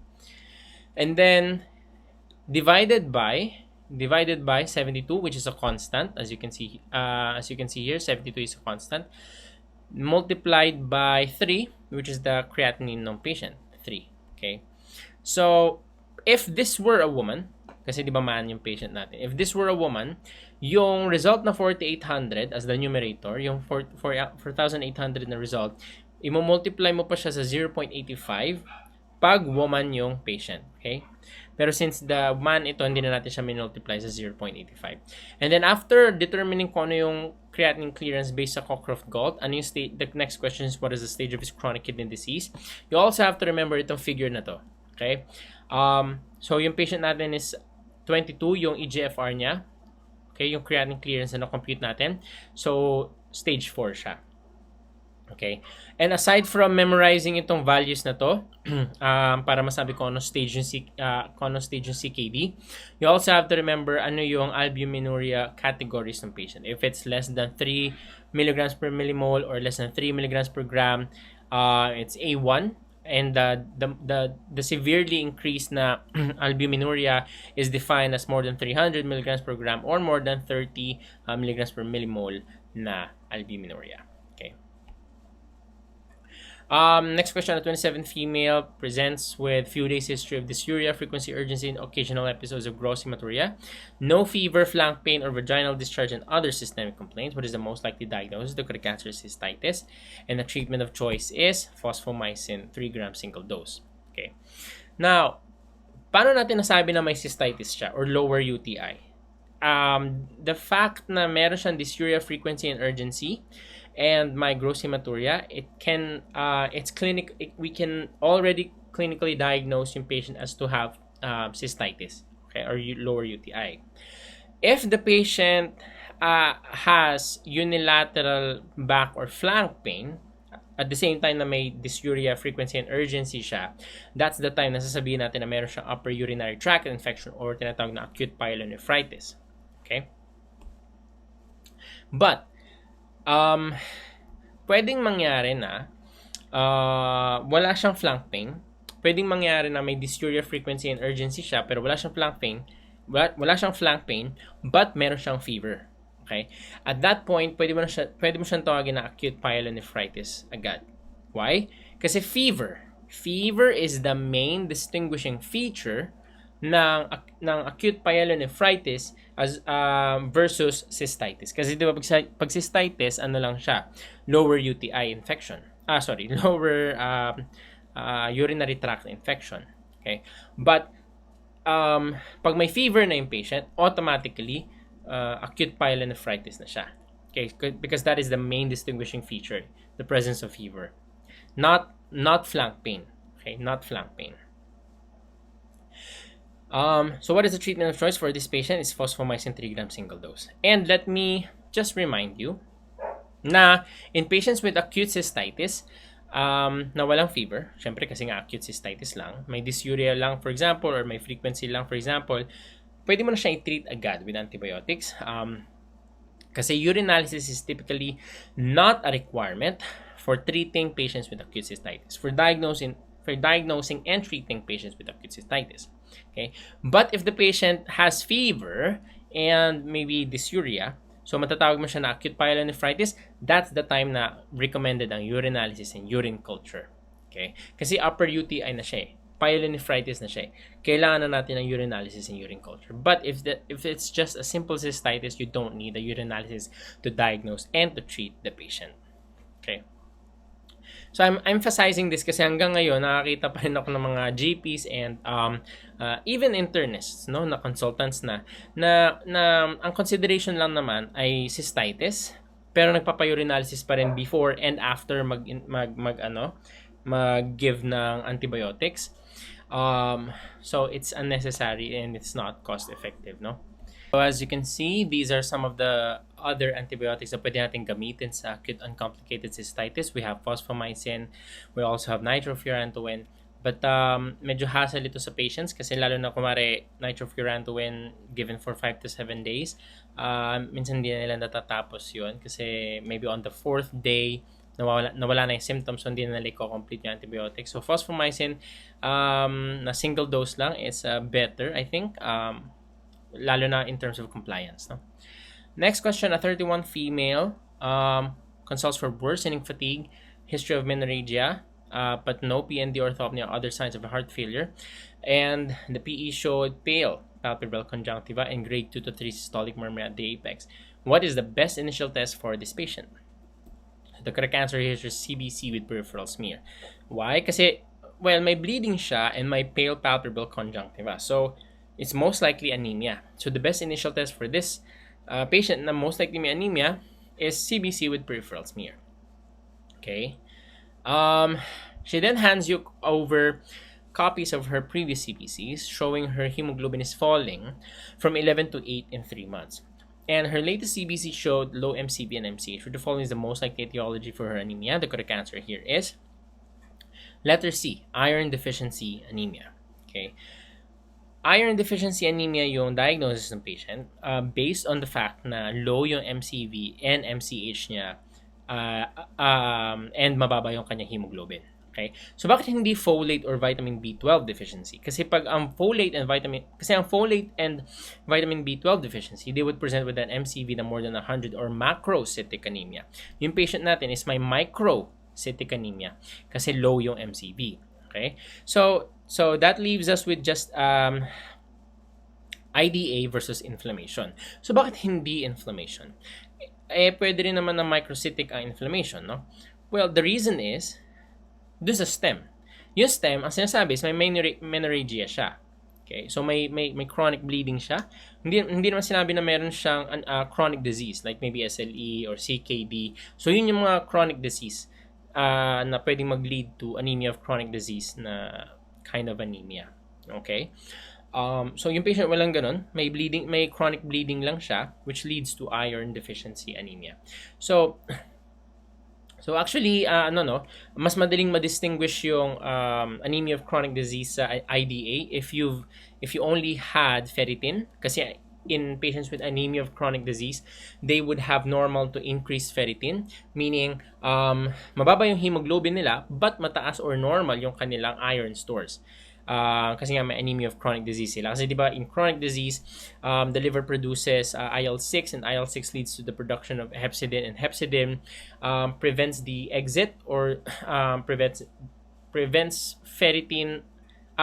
iron, which is stored intracellularly as ferritin, from going out of the cell. So yun yung ginagawa ni hepcidin. So in patients with anemia of chronic disease, dahil sa hepcidin, hindi makalabas yung iron from inside the cells, which is why may anemia, mababa yung hemoglobin, pero mataas yung iron stores. As opposed sa patients na may IDA or iron deficiency anemia, yung iron stores nila bumababa talaga. Okay, so mababa ang ferritin. So that's one way of differentiating anemia of chronic disease from IDA, kasi ang IDA has low ferritin. Okay. Next question. A 35-year-old male obese presents to your clinic with 3-day history of swollen and painful left big toe. Dyslipidemic and hypertensive, started on simvastatin hydrochlorothiazide, which is the most likely diagnosis. It's gouty arthritis. So, yun yung podagra na tinatawag, yung swollen and painful left big toe. Podagra yun. Okay. And, kahit na normal yung serum uric acid, your diagnosis is still gouty arthritis. Why? Kasi, the serum uric acid levels can be normal or low at the time of an acute attack ng gouty arthritis. Okay? And that is why, in patients with gouty arthritis, hindi mo kailangan mag-request ng uric acid or hindi mo kailangan tingnan yung uric acid in order to diagnose kung may gouty arthritis yung patient or wala. You'll have to diagnose it clinically. Okay? Hindi mo kailangan ng uric acid na lab result. Kasi pwede siyang normal or pwede siyang low. Okay? Ano sa tingin niyo yung most likely nag-precipitate ng kanyang gouty attack? The most likely reason is kasi na-startan siya ng thiazide diuretics. Kasi ang thiazide diuretics, they can increase the serum uric acid level. Okay? And aside from having that adverse effect ng increasing the serum urate level ng thiazides, thiazides can also lead to increased blood sugar level or blood glucose dahil it can increase insulin resistance, ang thiazides, and it can also lead to dyslipidemia by increasing the cholesterol. Okay, tatlo yung adverse effects na kailangan yung metabolic side effects na adverse effects na kailangan yung maalala in terms of thiazides. It increases serum urate level, increases blood glucose level, and it also increases cholesterol.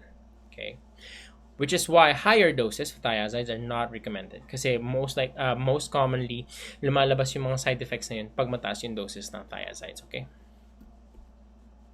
and other precipitating factors aside from the patient taking thiazides can also be use of nicotinic acid or binge drinking. Okay, as I said, podagra is involvement of the first metatarsophalangeal joint or yung left big toe ng patient. Okay, and another thing na I would remind you is during an acute attack of gouty arthritis, you should not be starting the patient on any hypouricemic agents. Ang example nito is allopurinol or febuxostat. Hindi natin ini-start yun during an acute gouty attack because it can trigger an inflammatory reaction and precipitate more gouty attacks.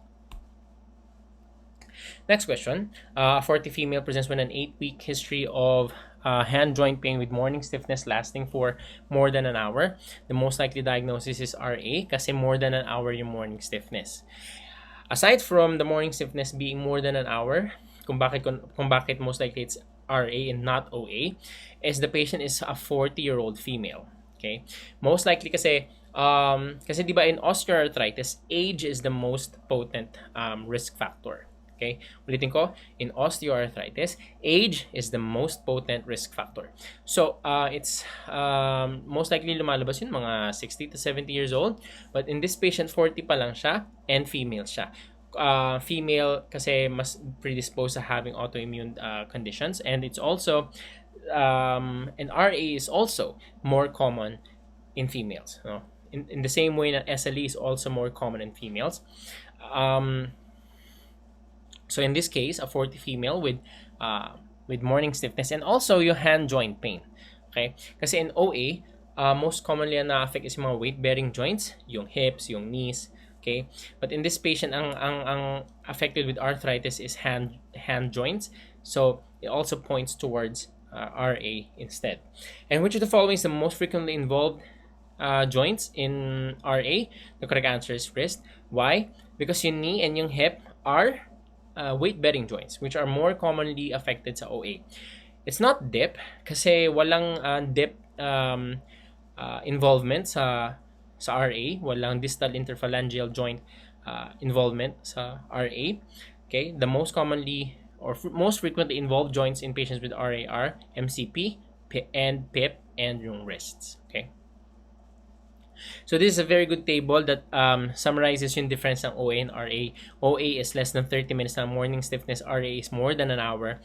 Ang OA is may affected ang dip and yung PIP. As you know, ang dip or if there's an osteoarthritis of the distal interphalangeal joint, it's also called as Heberden's nodes. And kung PIP yung may osteoarthritis is also called as Bouchard's nodes. Okay. So di ba tandaan niyo dun sa ating lecture, BPHD, blue point high definition, no? Yun yung ating blood pressure high definition yung ating mnemonic for that. And ang MCP is not affected sa OA, it's affected sa RA. RF and anti-CCP rheumatoid factor and anti-citrulinated cyclic citrulinated peptides are positive sa RA. And in terms of synovial fluid leukocytes, less ang leukocytes sa OA and sa RA is 5 to 50,000. Okay. And the way we diagnose RA is if we fulfill a score of more than equals 6, matatawag natin na definite RA yung patient. And the signs and symptoms should be present for at least 6 weeks para magkaroon siya ng score na 1 dito sa ating classification criteria for rheumatoid arthritis. Okay. Now, between RF and anti-CCP, the more specific test is anti-CCP. Next question. A 33 female presents with worsening fatigue, joint pains, photosensitive rash on the cheeks, hair thinning, and occasional episodes of frothy urine. So multisystemic involvement in a relatively young female patient. The most likely diagnosis is SLE. Okay? Dahil may photosensitive rash siya. So, di ba yun yung butterfly rash, no? And which of the following autoantibodies is least likely to be present in this patient? The correct answer is none of the above. All of these autoantibodies are present in patients with SLE. Okay. And the way we diagnose SLE is we have to have a combination of 4 or more criteria, but making sure na one for each of these categories. No, at least one sa clinical, at least one sa immunologic for a total of 4 criteria na fulfilled para masabi natin na talagang may SLE yung patient. But the only exception is if the patient has a renal biopsy that is read as systemic lupus. In that case, pag yung patient is may renal biopsy read as systemic lupus, and you only need one lupus autoantibody. So, for example, may renal biopsy siya read as systemic lupus. That's, for example, may positive anti-Smith siya. Okay? Kahit isa lang na lupus autoantibody, kahit na total of 2 lang yun, pwede mo na siyang tawagin na SLE. Okay, so that's the only exception. Na hindi mo kailangang i-fulfill yung 4 or more na criteria fulfilled. Okay? Aside from knowing kung paano i-diagnose yung SLE, you also have to know yung mga subtleties ng dito sa table na to, no? It's very important na ma-memorize yung table na to. So, for example, kasi ang pwedeng gawin sa PLE is i-confuse nila kayo. Kasi it could be na pag nung memorize mo to is naalala mo lang kunwari sa alopecia, no? Pero ang binigay sa PLE or sa exam is scarring alopecia. So, ika-count mo ba siya as a criterion? The answer is no. Kasi hindi mo ika-count yung scarring alopecia kasi the manifestation should be non-scarring alopecia. Pag non-scarring alopecia, ika-count mo siya as a criterion. Pero kung scarring alopecia, hindi. Okay? Another thing is may synovitis siya involving only one joint. So, hindi mo rin bibilangin yun. So, you really need to memorize yung mga details dito sa table na to. And another thing is, well, for me, at least, ang naalala ko lang dito nung first ko tong memorize is oral ulcers. Pero may lumabas na question na pwedeng may lumabas na question na ang binigay is nasal ulcers. So you'll also count that as a criterion. Okay? So you really have to go into the details nitong table na to. Okay? And again, as paulit-ulit kong pinapaalala, you have to remember yung mga numbers. Okay, so this is just a mnemonic, no? Para Boss Brass, para maalala niyo yung mga signs and symptoms na present sa patients na may SLE. Okay? So that's the end of the IM Pearls. I hope na marami kayong natutunan and good luck on your exam. So good day to all and welcome to our Pearls for internal medicine. So I think this is the half of the Pearls in which we will discuss the 6 subspecialties of internal medicine that will be included in your physician licensure examination. So let's just run through it. So the material for the Pearls lecture is mostly based on what was feedback by the previous batches of exam takers. So these are some of the important points or some of the important topics and questions which came out usually in the previous 2 to 3 examinations, which we think are also important to include, or at least to give you an idea what are the other topics that you need to focus on. So without much further ado, so let's start. So we'll be proceeding first with infectious disease. So for this case, a 20-year-old male who recently traveled to Africa presents with fever, cervical lymphadenopathies, and later developing vesiculopustular lesions with central umbilication, mostly affecting his face and extremities. So what is the most likely diagnosis for this case?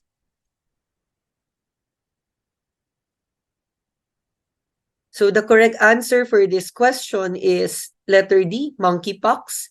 So monkeypox is caused by your variola or smallpox, and it belongs to the orthopox virus, no? So it has been eradicated already. And monkeypox, however, is still endemic in Central and West Africa. So the virus infection usually presents first with fever, and then it is followed by a rash. So it is prominently centrifugal in which it affects the extremities and the face. So the rash will evolve through a classic macular, papular, and vesicular, and then pustular phases. And then the last one is the central umbilication. So if you look at the pattern of distribution, it will look like this, no, in this child. And lymphadenopathy is often present in these cases, and once the lesions scab over, the scabs separate from the skin, the patient is no longer infectious. So here we will compare this to your molluscum contagiosum, which is the cause of your pearly umbilicated papules. So here in molluscum, you rarely see lymphadenopathies, and fever is rarely present. And the lesions are most of the time localized. So for example, at the back of the ears, and then you have here in the genital region. So they seldom report a febrile phase, and there is actually a slow and gradual development of the nodular papular lesions, and these have the classic pearly appearance. So just some trivia, the molluscum contagiosum has the Henderson-Patterson bodies if you do a pathologic analysis on a biopsy sample. All right, so I think it's important to differentiate these two disease entities because of the recent number of cases. So I think it's important to know more or less. All right, so next is which of among the vaccines authorized by the U.S. Food and Drug Authority for prevention of COVID-19 was based on a replication incompetent adenovirus 26 vector containing DNA encoding the stabilized spike protein. So you have 4 choices. So the clue here is a replication incompetent adenovirus vector, which contains DNA. So it will already help you eliminate at least 2 of the choices, which leaves you only with C or D. So the correct answer here is letter C. Now, this is a very nice slide comparing the different vaccine components of each of the available vaccines which were administered at the height of the COVID-19 pandemic. So you can see for both Pfizer and Moderna, it contains mRNA. So these are mRNA-based vaccines. And your Johnson & Johnson will have the adenovirus vector, whereas your AstraZeneca would contain your CH ADOX1. So these are different components of the virus. So the third one, in particular, your Johnson & Johnson, is based on a replication incompetent adenovirus 26 containing a DNA. So itong dalawa is RNA. So this is DNA. So encoding the stabilized spike protein, no? And then the other vaccine components, which contains the following. And if you will look, most of them are administered 2 doses and 21 to 28 days apart, but only the Johnson & Johnson vaccine, which is a single-dose vaccine. So I think that's important to remember as well. All right, so which of the following CT findings are typical of COVID-19 pneumonia? So you have ground glass opacities, consolidation, septal thickening, crazy paving pattern. So the correct answer for this is everything, no? All of them are typical CT scan findings for COVID-19. So COVID-19 pneumonia, chest radiographic spectrum, and the suggested findings include, no, the most common ones, bilateral peripherally distributed ground glass opacities. You have consolidation, septal thickening, and crazy paving. So CT scans are abnormal in COVID-19 in around 86% of the cases. And meta-analysis show that the most common chest findings are what we've mentioned earlier. They're usually bilateral and peripheral in distribution. Now, how about treatment? Which inpatient treatment for COVID-19 targets the JAK1 and JAK2 pathway and has found to reduce all-cause mortality? So for this, the correct answer is baricitinib. So it's not tocilizumab because it's not a monoclonal antibody. It's not remdesivir. It doesn't target viral replication pathways or DNA RNA synthesis, and definitely not a steroid. So it's easy to eliminate and determine the answer to this question. Now, very important inpatient treatments for COVID-19. So you have remdesivir, which is an agent which binds to the viral RNA-dependent RNA polymerase. So we usually give this to our patients with O2 saturation of less than 94 and those requiring oxygen supplementation.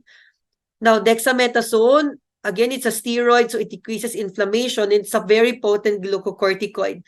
It's given at around 6 to 12 milligrams per day for up to 10 days in patients with severe to critical COVID. So we know that the primary goal of COVID-19 treatment is to prevent the need for mechanical ventilation and death, no? So dexamethasone has been shown to actually support very ill COVID-19 patients because of its because of its role in inflammation.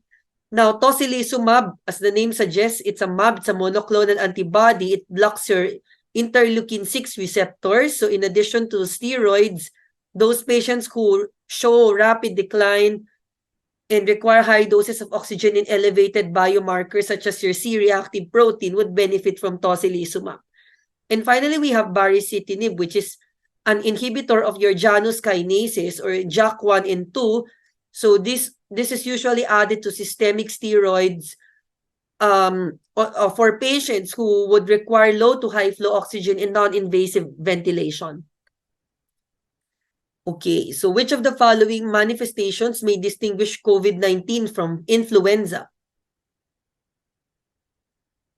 So the correct answer for this is it fever, shortness of breath or fatigue, or new loss of taste, sensation, or smell? So the correct answer is new loss of taste, sensation, or smell. So while new loss of taste, which is ageusia, and smell is anosmia, may distinguish COVID from influenza, they are reported in only a minority of infected persons. So many of the COVID-19 symptoms which we mentioned here, fever, chills, cough, shortness of breath, fatigue, muscle aches, headaches, congestion, or runny nose, would often overlap with the symptoms of flu. When COVID and influenza viruses are co-circulating, we should be worried to consider the presence of both as well as co-infection, no? Because these patients may present similarly.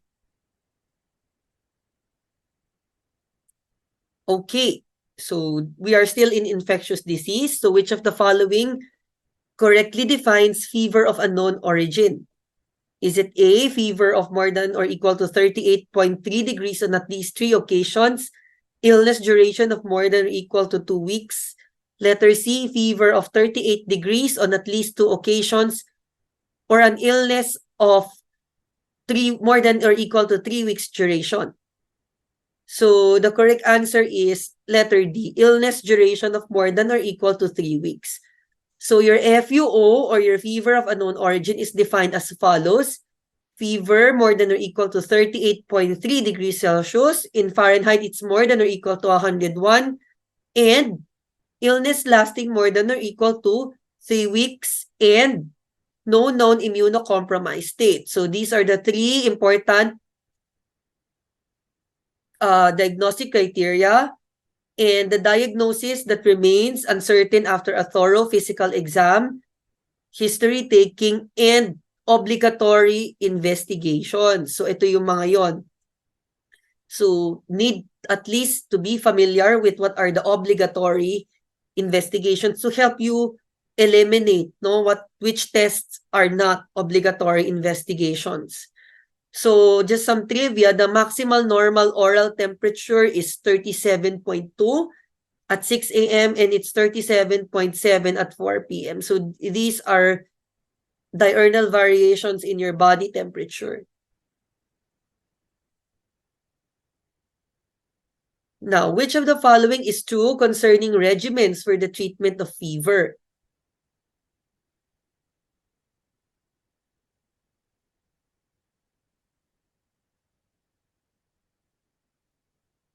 So the correct answer for this is letter B, fever increases the demand for oxygen. So for every 1% increase over 37, there is a 13% increase in oxygen consumption. So oral aspirin or NSAIDs effectively reduce fever but can adversely affect platelets in the GI tract. Therefore, the preferred antipyretic is acetaminophen or paracetamol. So it's the same molecule. So in hyperpyrexia, the use of cooling blankets facilitates the reduction of temperature. However, cooling blankets should not be used without oral antipyretics. In hyperpyretic patients with CNS disease or trauma, such as, a large intracerebral bleed, reducing core temperature mitigates the detrimental effects of high temperature on the brain. So the objectives of treating fever are first to reduce the elevated hypothalamic set point, and second is to facilitate heat loss. So if you reduce fever with antipyretics, it also reduces systemic responses and symptoms such as headache, myalgia, and arthralgia. So hyperpyrexia is defined as more than or equal to 41.5 degrees Celsius or more than 106.7 degrees Fahrenheit. So here, fever increases the demand for oxygen. So again, for every increase in 1 degree over 37 degrees, there is a 13% increase in O2 consumption. So it actually can aggravate some pre-existing conditions, especially patients already with pre-existing impairment of cardiac, pulmonary, and CNS function. So that's the reason why you need to control the temperature.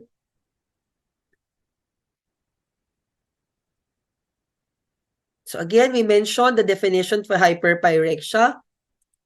So a patient sustained a superficial abrasion on the leg without bleeding from a dog bite.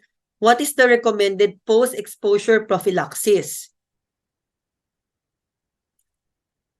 So the correct answer for this is administer the vaccine, because superficial abrasion without bleeding is category 2 exposure in which a vaccine is recommended. So here we categorize the different exposure levels from 1, 2, and 3, and you can see the recommended management protocols. So if it's 1, you just wash exposed skin with soap and water. There's no vaccine or rabies immunoglobulin needed. You may consider pre-exposure vaccination. Now, for category 2, these are nipping of uncovered skin with bruising hematoma, minor and superficial scratches, abrasions without bleeding, including wounds induced to bleed. You start the vaccine if it's CAT2. Now, if it's CAT3, you do the vaccine and you give your rabies immunoglobulin immediately. So how do you categorize CAT3? So these are transdermal bites or scratches, licks on broken skin or mucous membrane, exposure to a patient through bites, contamination of mucous membranes or open skin lesions with body fluids, licks of eyes, lips, vulva, sexual activity, and kisses, handling of infected carcass or ingestion of raw infected meat, all category 2 with head and neck affectation kasi nga mas mabilis mag-travel yung virus going to the brain, and exposure to bats, no? So pag ito, CAT3 siya. So you give both vaccine and immunoglobulin. A 45-year-old man admitted in the wards for moderate risk community-acquired pneumonia presented with non-severe, non-bloody diarrhea after a few days. The C. difficile antigen was positive. And what is the next best plan for this patient? So the correct answer here is letter A, treat with oral vancomycin. So we will see the reason why. So C. diff is a unique colonic disease that is acquired most commonly in association with antimicrobial use, especially your broad-spectrum antibiotics, because of the disruption in your normal colonic microbiota. So here is a very nice table lifted from chapter 134 on the recommendations for the treatment regimens for C. diff infection. So if you have initial episode, which is mild to moderate, such as what was seen in our patient, you either give fidaxomicin or you give oral vancomycin. Now, why don't we give oral metronidazole? Because it's less effective than the other options and may necessitate a longer treatment course for response. So metronidazole is recommended only if vancomycin or your fidaxomicin is not accessible, and this is only for mild to moderate disease. If it's initial severe, you give oral vanco and fidaxo. If it's initial and fulminant, the dose of vancomycin is given higher via NGT and you add metronidazole, or you can consider rectal instillation of vancomycin. Now, the regimens would vary if it's a first recurrence, multiple recurrence, and patients with at high risk of recurrent CDI who are receiving vancomycin, fidaxo, and metronidazole. So bezlotuximab is an antibody, an adjuvant therapy in addition to and during antibiotic treatment for patients at high risk for recurrent CDI. So sino ba itong mga high risk? So that includes age more than 65, immunocompromised state, severe CDI on presentation, and prior episode of CDI in the past 6 months. So ito yung mga typical regimens. So next, a 42-year-old female presents with raised nodular hyperesthetic skin lesions on her elbow. Scrapings from these lesions show numerous acid-fast bacilli. Lepromin skin test was negative. So what is the most likely diagnosis?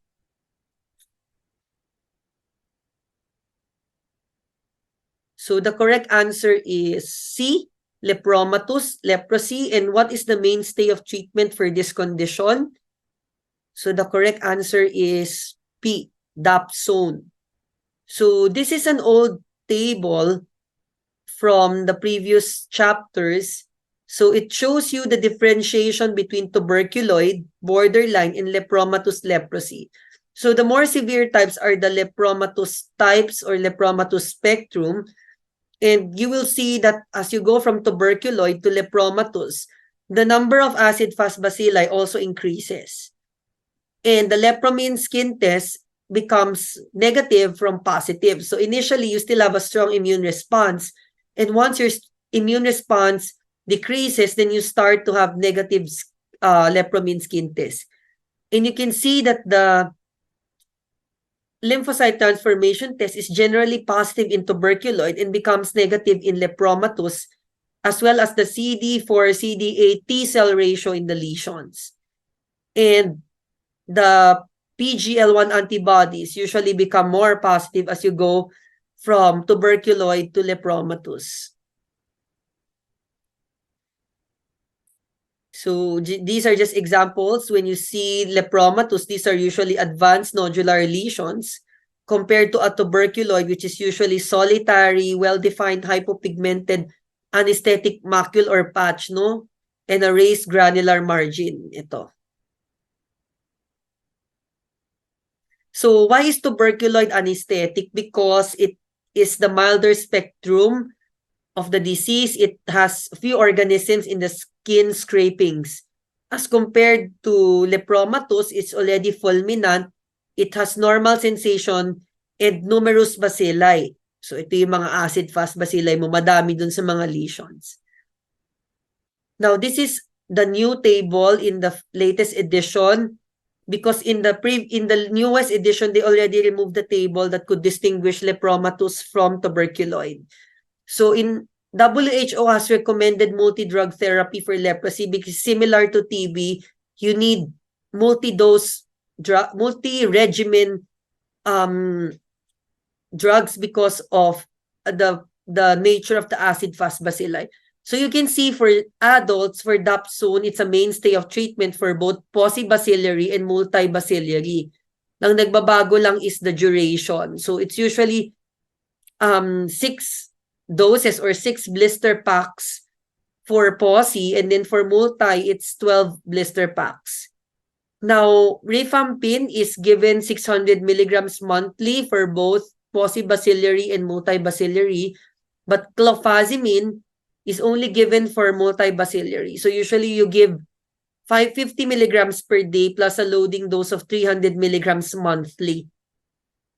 So in 2018, WHO suggested including clofazimine in multi-drug therapy regimen for paucibacillary as well, but it is questionable because of the possibility of skin discoloration, which is a side effect of your clofazimine. Next, a 30-year-old male from Samar presents to the ER with fever, lymphadenopathy, and peripheral eosinophilia. He recalls having pruritic macular rash on his legs about a month prior to his admission. What is the most likely diagnosis? So the correct answer here is, so you have fever, lymphadenopathy, and peripheral eosinophilia. So the correct answer here is Katayama syndrome. So swimmer's itch, cercarial dermatitis, 2 to 3 days after cercarial skin penetration. Then dito, it's mostly local skin manifestations. No, the rash may last for around 1 to 2 weeks. Now, this is followed by acute schistosomiasis or Katayama fever. So ito yung after 4 to 8 weeks after skin invasion. So here you get fever, lymphadenopathy, hepatosplenomegaly, and marked peripheral eosinophilia. Now, chronic schistosomiasis, the manifestations are species-dependent. So it depends if it's Schistosoma japonicum versus hematobium kasi one affects the liver, one affects the bladder. Now, chronic schistosomiasis will have granulomatous reactions surrounding the eggs, which leads to your fibrosis of the liver or the periportal pipe stem fibrosis with S. mansoni in your japonicum. So ultrasound will typically reveal a periportal fibrosis and dilatation of the portal vein. Now, how about a 30-year-old male presents to the ER with fever, periorbital edema, elevated eosinophilia, and elevated creatine phosphokinase? He reports a history of intake of raw pork.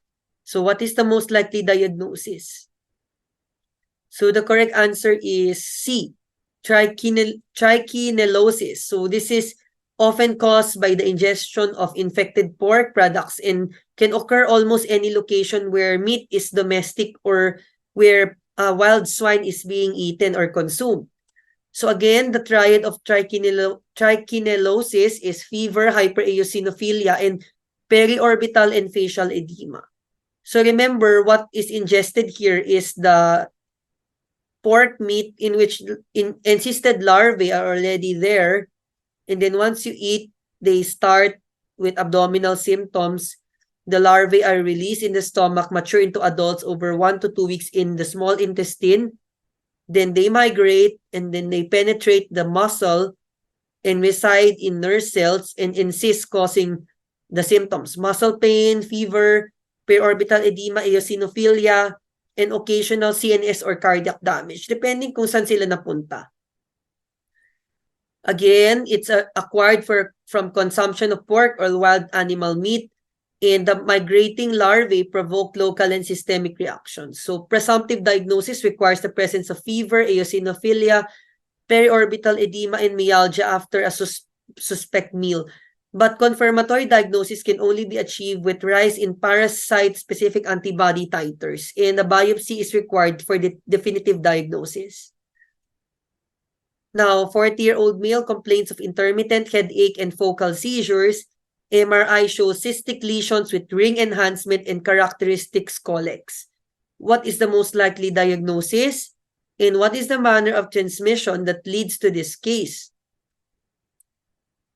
So, looking at this case, we have a lesion consistent with a scolex, and that should give you an idea that we're dealing about an infection related to intestinal and tissues, cestode. So which tapeworm will show a characteristic scolex in the brain? So the correct answer is your cysticercosis. So the pork tapeworm, not the beef tapeworm, because clinically the difference is you can have autoinfection, which is known as cysticercosis. So this is solium versus saginata in beef. The manner of transmission is actually ingestion of Taenia solium eggs. So if human ingests measly beef or measly pork containing bladder-like larvae called cysticerci, they acquire infections of Taenium saginata and Taenia solium respectively. So if you eat the larvae, it becomes the worm. Now, if you have ingestion of eggs, then that becomes the larvae. So ito yung medyo iba yung presentation. So if you can auto-infect yourself, no? So if you ingest let's say madumi ganon or close contact with another carrier. So again, the usual route. So if you eat the pork, if the pork contains larvae, then you can get the adult worm.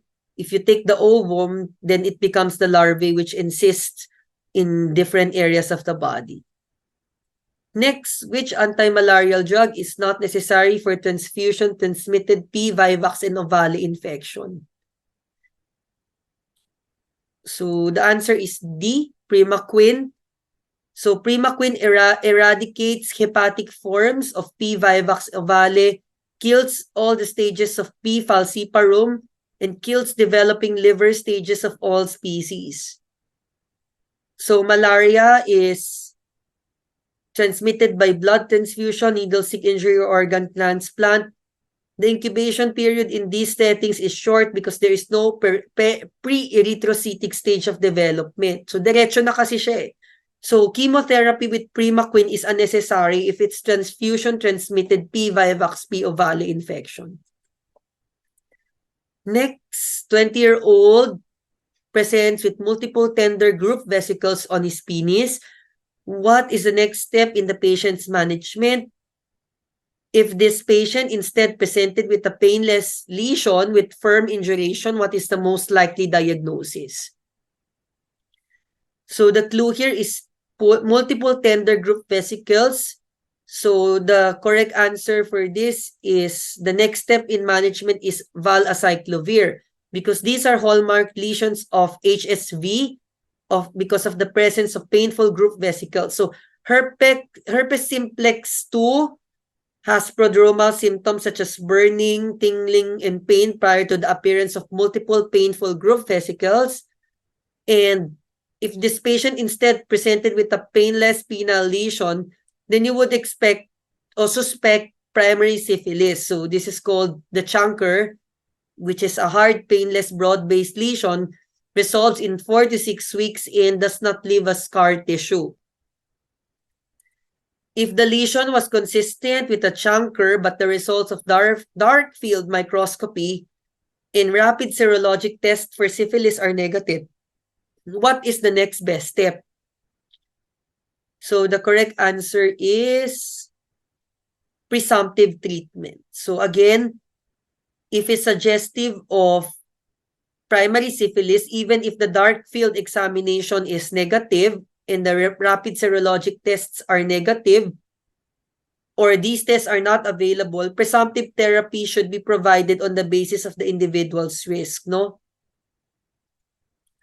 This is again a very, very nice table outlining and showing you the different clinical features of different genital ulcers. So you have syphilis, herpes, chancroid, lymphogranuloma venereum, your LGV, and your donavanosis. So it's important to know incubation period, the early primary lesions, the presence of pain, and lymphadenopathy. No? So this would already help you delineate one from the other. So usually painless ang syphilis, tender is herpes, chancroid, and your LGV. And donavanosis actually presents with pseudobuboes, and it's not true lymphadenopathy. So syphilis is your treponema pallidum. This is HSV1 and 2. Chancroid is Haemophilus ducreyi. LGV is caused by your chlamydia trachomatis. So it's important to know this table by heart. All right. Now we proceed to the next subspecialty, which is your pulmonary medicine.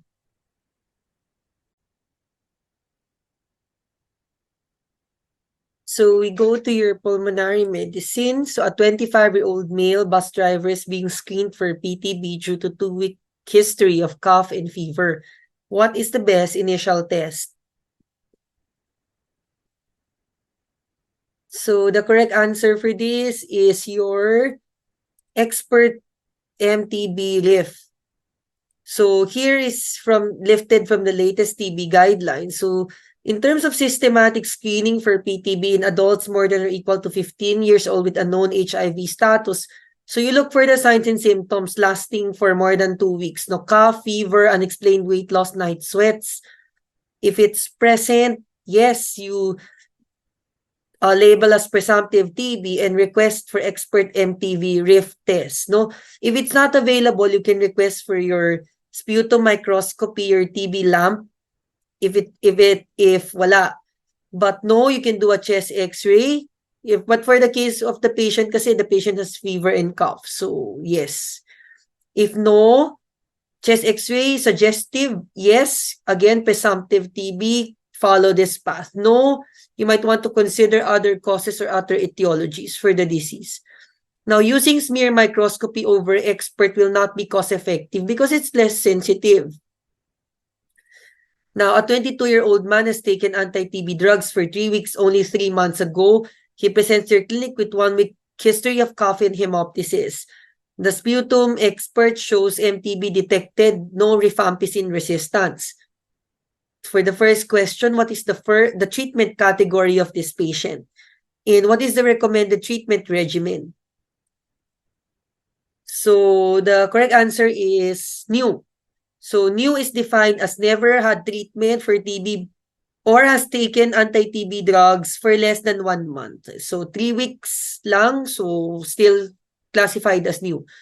What is the recommended treatment regimen? It's the regimen 1, which includes 2 months of HRZE and 4 months of HR. So TB disease registration group refers to the classification of TB cases based on history of previous treatment. So again, new, never been treated before or less than 1 month. Retreatment are cases treated before for at least 1 month. So in this category, you have different classifications. So relapse means previously treated, already declared cured or completed, but now with active disease. So na-cure na or na-complete. Treatment after failure was previously treated but failed most recent course because of a positive follow-up at 5 months or later. Or a clinically diagnosed patient without clinical improvement during treatment. So treatment after failure, ang difference sa relapse. Yung relapse, the document mo cured na or na-complete na. But after failure means hindi pa siya cured or hindi pa treatment completed, but you already had a positive microscopy at 5 months, which is within the treatment period. Treatment after loss to follow-up, very easy to understand. Previously treated, did not complete, lost to follow-up for at least 2 months. Previous treatment, outcome unknown, again, very self-explanatory. Outcome in the most recent course is unknown. Now, regimens for TB would follow either regimen 1 or 2. Regimen 1 is 2-HRZE for HR. You use it for PTB or extrapulmonary TB except for CNS, bones, joints. These are for MTB RIF sensitive, MTB RIF indeterminate, that includes the new or new EPTB based on positive sputum microscopy or lamp, or even clinically diagnosed, or those expert not done or not detected. Regimen 2 is 2-HRZE10HR. This is for the bones, joints, and the CNS. So same classification as earlier. The first-line agents would have the 4 components: isoniazid, rifampin, pyrazinamide, ethambutol. Then you have second-line agents, which includes fluoroquinolones, kanamycin, amikacin, streptomycin, capreomycin, and other agents. Now, intensive bactericidal phase is the shorter course with 4 drugs, and continuation or the sterilizing phase is the longer duration with lesser number of drugs. Next, a 62-year-old woman with type 2DM presents with fever, cough, tachypnea. X-ray shows right basal pneumonia. The SARS-CoV-2 RT-PCR swab is positive. What is the disease severity classification? After 3 days in isolation, the patient was intubated for progressive hypoxemic failure due to ARDS, which intervention has shown mortality benefit in a Class A recommendation. So, the severity classification is severe, and Class A recommendation would include letter A, low tidal volume with target plateau pressure of less than 30. So disease severity classification of adult patients with COVID based on 2020 local interim guidelines. Mild would present with the following without signs of pneumonia or hypoxia. So signs of pneumonia and hypoxia, pwede mo makita from your pulse oximetry and your chest radiography. Now, moderate is already with signs of non-severe pneumonia, RR of 21 to 30, O2 SATs more than 92. Severe is any severe infection, RR more than 30, and ARDS, a severe respiratory distress, or O2 SATs less than or equal to 92 on room air. Now, critical would be those with ARDS, sepsis, and septic shock. Now, this is a nice table for clinical conditions that lead to the formation of ARDS. You can either have a direct lung injury, so that includes pneumonia, aspiration of gastric contents, pulmonary contusion, near drowning, toxic inhalational injury. And indirect lung injury means it happens outside the lung and just the systemic inflammation affected or led to the progression to ARDS. So that includes sepsis, severe trauma, such as multiple bone fractures, flail, chest, head trauma, burns, multiple transfusions, drug overdose, pancreatitis, and post-cardiopulmonary bypass. Now, the diagnostic criteria for ARDS would be classified depending on the severity based on oxygenation. Mild is 200 to 300 ratio of PaO2 to FiO2. Moderate is 100 to 200, and severe is anything less than or equal to 100. The onset is acute within a week of clinical insult or new or worsening respiratory symptoms, and then assessed at least 5 centimeter water of positive and expiratory pressure. Chest radiograph will show bilateral opacities consistent with pulmonary edema but not fully explained by effusion, atelectasis, or nodules. And there is absence of left atrial hypertension. Ibig sabihin, hindi cardiac yung cause, no, ng pulmonary edema mo. Again, ARDS, ARDS, acute onset. Remember the ratio, PaO2 to FiO2. Diffuse infiltrates on chest x-ray, and S is Swan-Ganz wedge pressure of less than 18. Ibig sabihin, there is absence of left atrial hypertension. In terms of the treatment regimens, it could be classified depending on level of recommendation. A is recommended therapy based on very strong clinical evidence from randomized clinical trials, and only low tidal volume has shown this, as well as plateau pressure of less than or equal to 30, which showed mortality benefits. Low tidal volume is defined as 6 ml per kilogram predicted body weight. Now, the other recommendations are either B or C. So it's helpful to remember that D are the recommendations not recommended, so such as surfactant replacement, glucocorticoid treatment, and high-frequency ventilation. While C includes recruitment maneuvers, early neuromuscular blockade, and inhaled vasodilators. And then the rest would be categorized as B. Next is a 45-year-old female with cervical cancer presenting with acute breathlessness and tachypnea. Chest X-ray shows peripheral wedge-shaped density above the diaphragm. What is the above radiographic finding? If the duplex scan shows acute DVT and the patient presents with moderate to severe vaginal bleeding, what is the most appropriate treatment? So the correct answer is Hampton's hump. So PE or pulmonary embolism is known as a great masquerader. The most common symptom is unexplained breathlessness. So this scenario of acute breathlessness in the background of a malignancy presents a clinical clue of possible pulmonary emboli, no? Remember your Virchow's triad of stasis, hypercoagulability, and endothelial injury can lead to a prothrombotic state. Now, for this one, the correct answer is vena cava filter. So just a review of the terms: McConnell sign, hypokinesia of the right ventricular wall on echo. Westermarck sign is focal oligemia.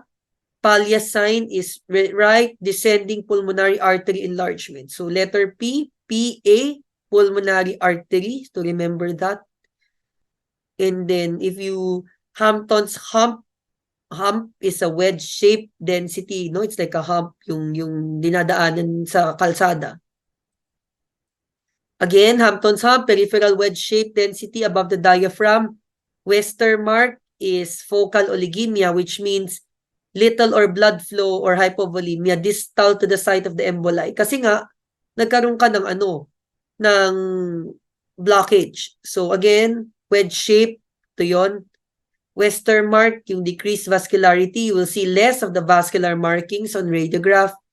Pallia's sign, enlarged right descending pulmonary artery, and McConnell sign seen on echo.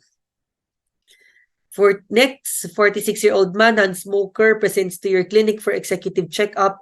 Routine chest x-ray shows a 4mm calcified solitary pulmonary nodule in the left upper lobe. So what is the next best step?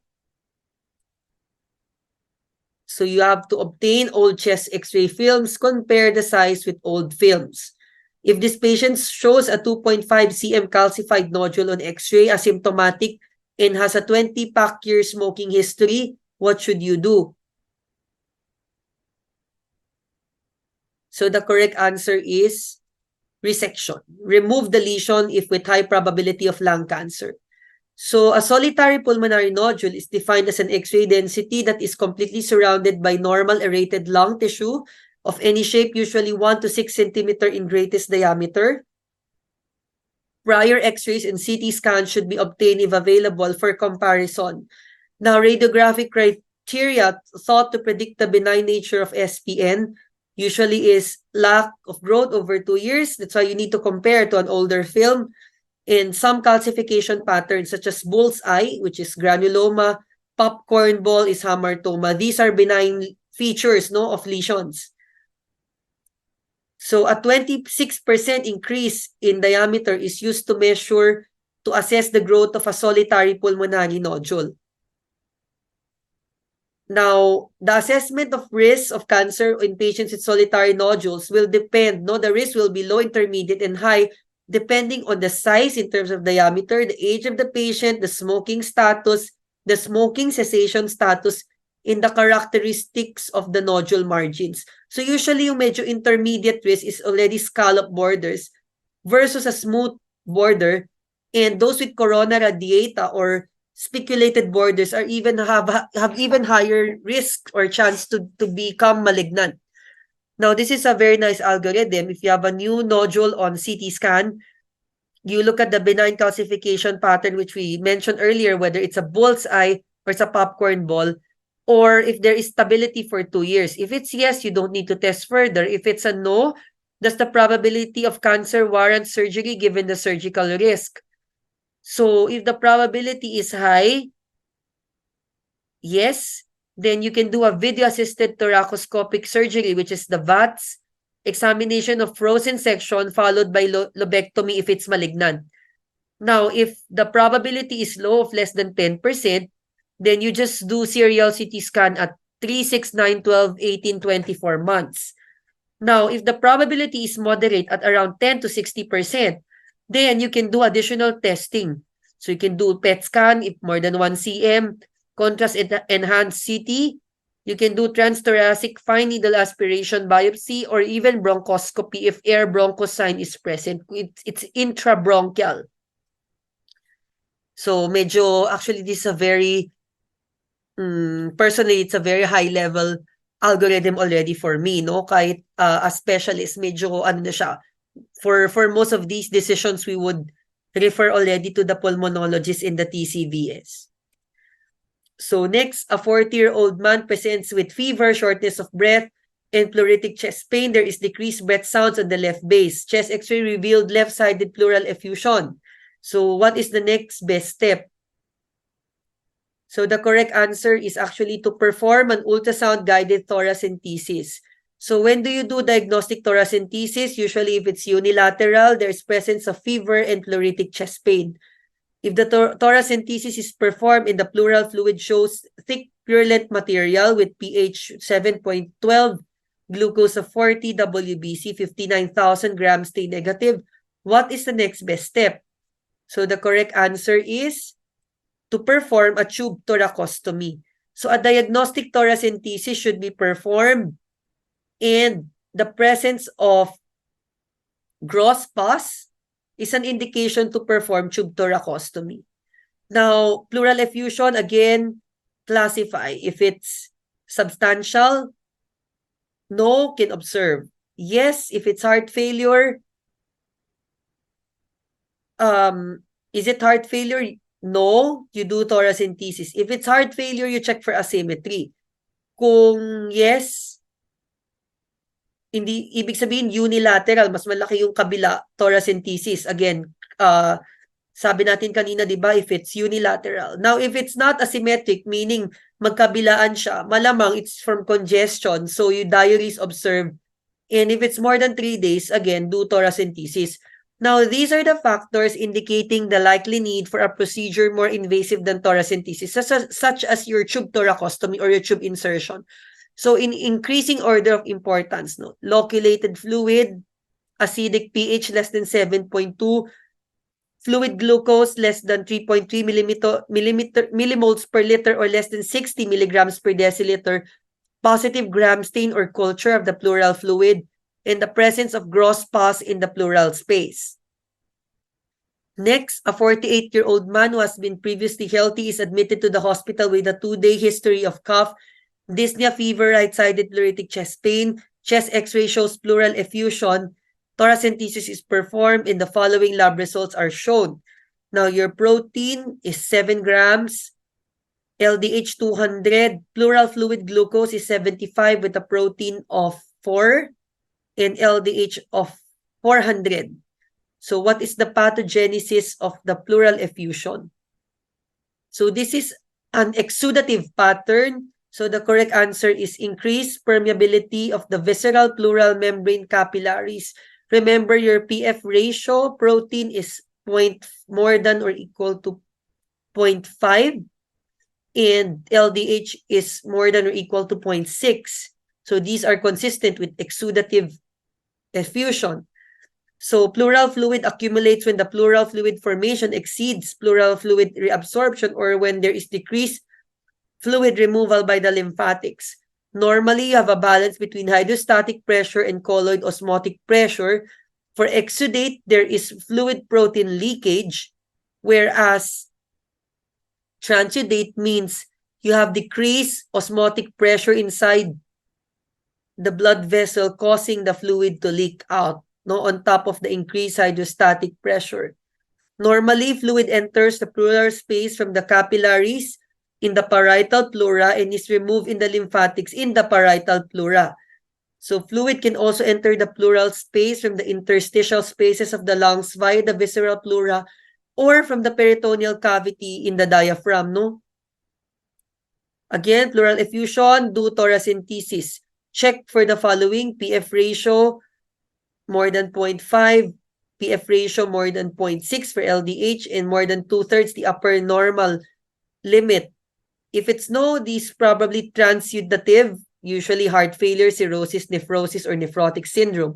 Yes, exudate, further diagnostic procedures. You measure the pleural fluid glucose, cytology, differential count, culture, staining, and pleural fluid markers for your TB, such as your interferon gamma. Glucose is usually less than 60 in cases of bacterial infection, rheumatoid pleuritis, and malignancy. If you still don't have a diagnosis, you consider pulmonary emboli or spiral CT or lung scan. If yes, you treat. If no, you check for the marker for TB. If it's yes, you treat for TB. But if your symptoms are improving, you can just observe. But if it's still no, you consider an image-guided pleural biopsy or thoracoscopy. So it's a more invasive procedure. Next, what is the next best step for a patient clinically has left ventricular failure but presents with exudative pleural effusion? So the correct answer is all of the above steps are correct. So Light's criteria actually misidentify around approximately 25% of transudates as exudates. So if a patient appears to have transudative effusion clinically, additional tests can be assessed to verify the etiology. Again, if one or more of the exudative criteria are met and the patient is clinically thought to have condition producing a transudative effusion, the difference between protein levels in the serum and pleural fluid should be measured. If this gradient is more than or equal to 31 grams per liter or 3.1 grams per deciliter, or the difference between the albumin concentration of serum and pleura exceeds 1.2, the exudative categorization can be ignored because almost such patients have a transudative effusion. Ibig sabihin, kapag yung levels in the serum ay mas mataas than the pleural fluid, ibig sabihin your pleural fluid is protein poor. Probably it's transudative, no? Kaya nga kasi 'di ba ano siya decrease oncotic pressure. So a pleural fluid N-terminal pro natriuretic peptide or NT-proBNP more than 1,500 picograms per ml is virtually diagnostic that the effusion is secondary to a heart failure cause.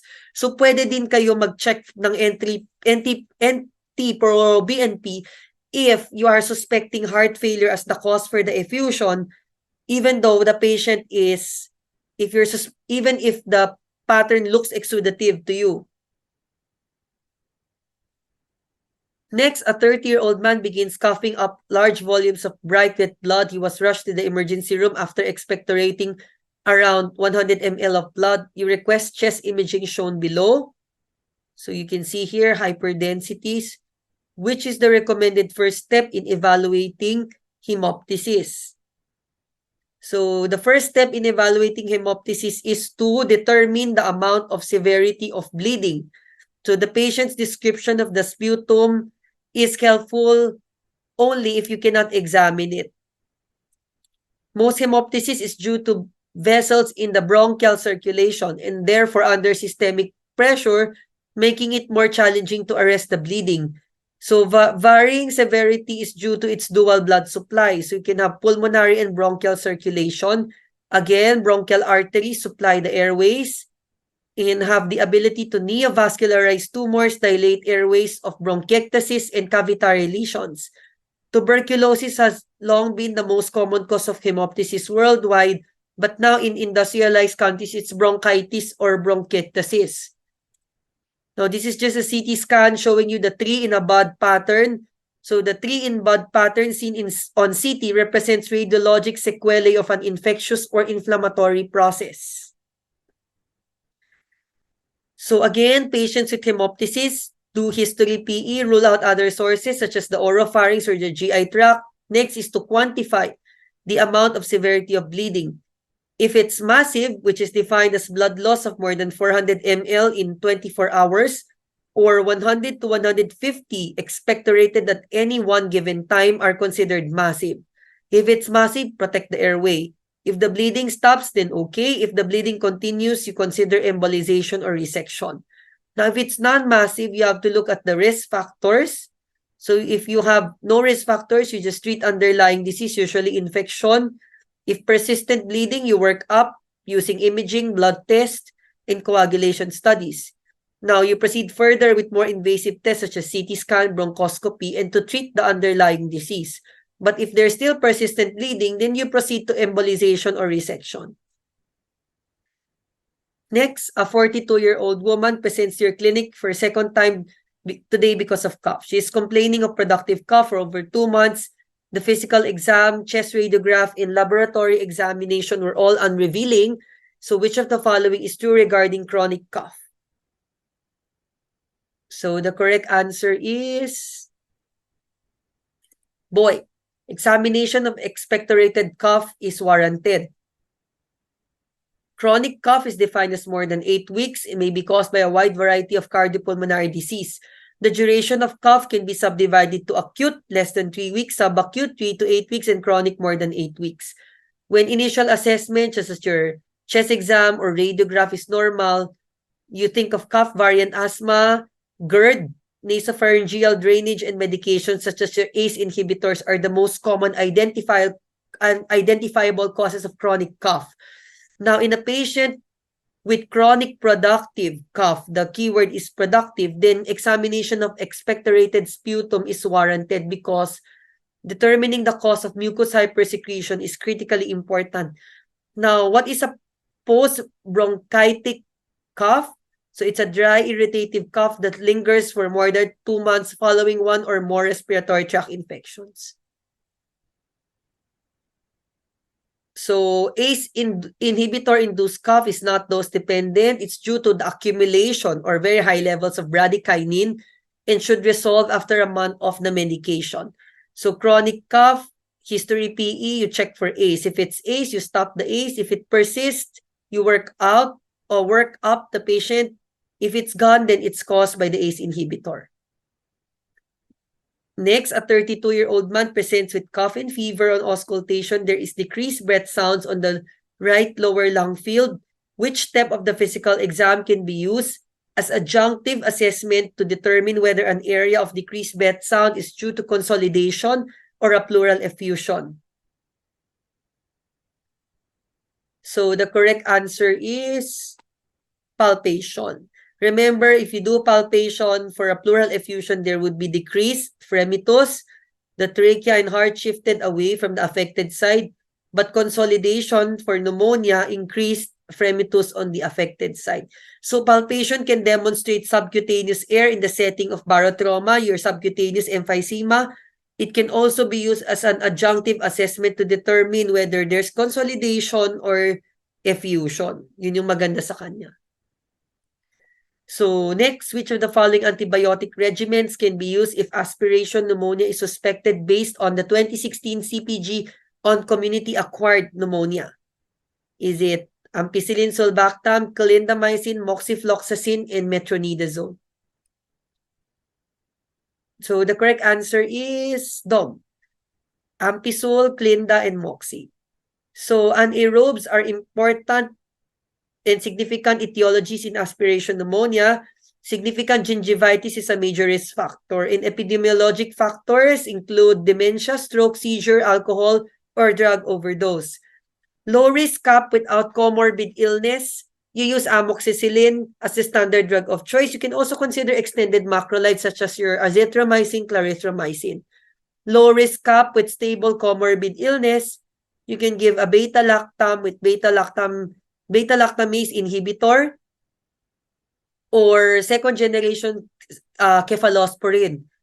Now, for moderate risk, you give IV, non-anti-pseudomonal beta-lactam with extended macrolide or a respiratory fluoroquinolone. For high risk, you subdivide. If there's a risk for Pseudomonas or without a risk. Kung walang risk, you can give it similarly to moderate risk CAP. Ang difference lang is the respiratory quinolone is IV.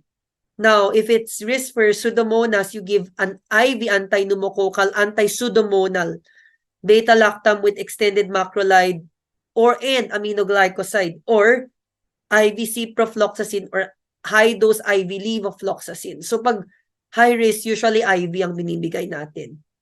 Aspiration pneumonia, give Ampicillin and or Moxi or add clindamycin to the regimen if another combination is used. So we usually don't use metronidazole because it's used primarily for abdominal, intra-abdominal anaerobic infection. So usually below the diaphragm yan.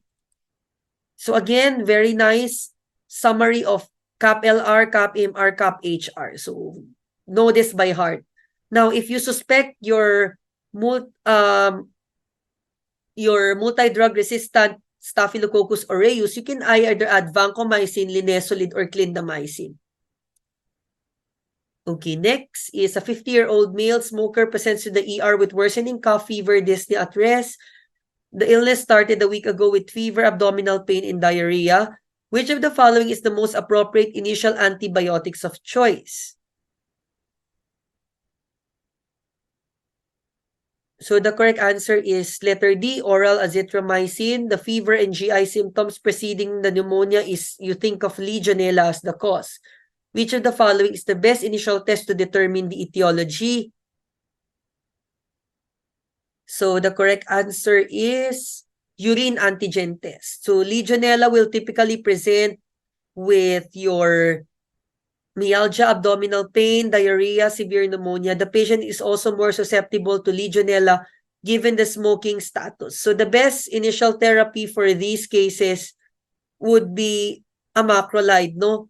So urine antigen test, this one is the best method to check. But the definitive diagnosis for Legionella is still isolation of the organism using your BCYE agar. So again, Legionella presents as such. Given the non-specific clinical manifestations, the use of Legionella testing, especially urinary antigen test, is recommended for all patients with community-acquired pneumonia. No? So for mild disease, you can give either a fluoroquinolone or a macrolide. For moderate to severe disease, it's just the same agents that's usually given IV or you give combination therapy. Next, 26-year-old man with HIV comes into the ER with fever, dry cough, and dyspnea. The CD4 count is less than 200, LDH is elevated, and the chest X-ray shows bilateral interstitial infiltrates. Which of the following is the most accurate test? So you need to do a bronchoalveolar lavage, and once you get the sample, you silver stain that, no? So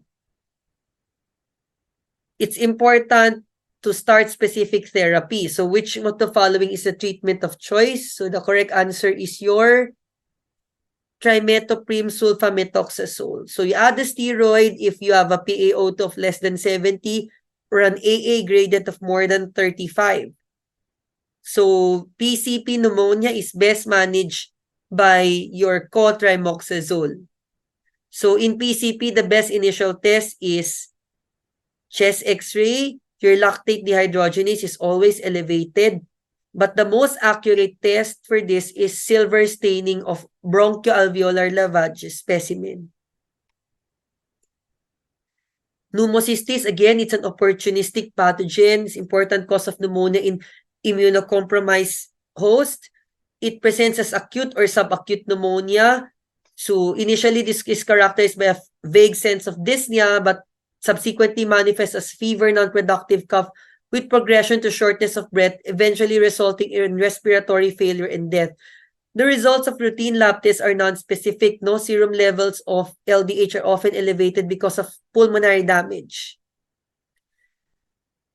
So again, we said the demonstration of organisms in a BAL, bronchoalveolar lavage fluid, is almost 100% sensitive and specific for PCP. Again, these are the treatment for PCP pneumonia.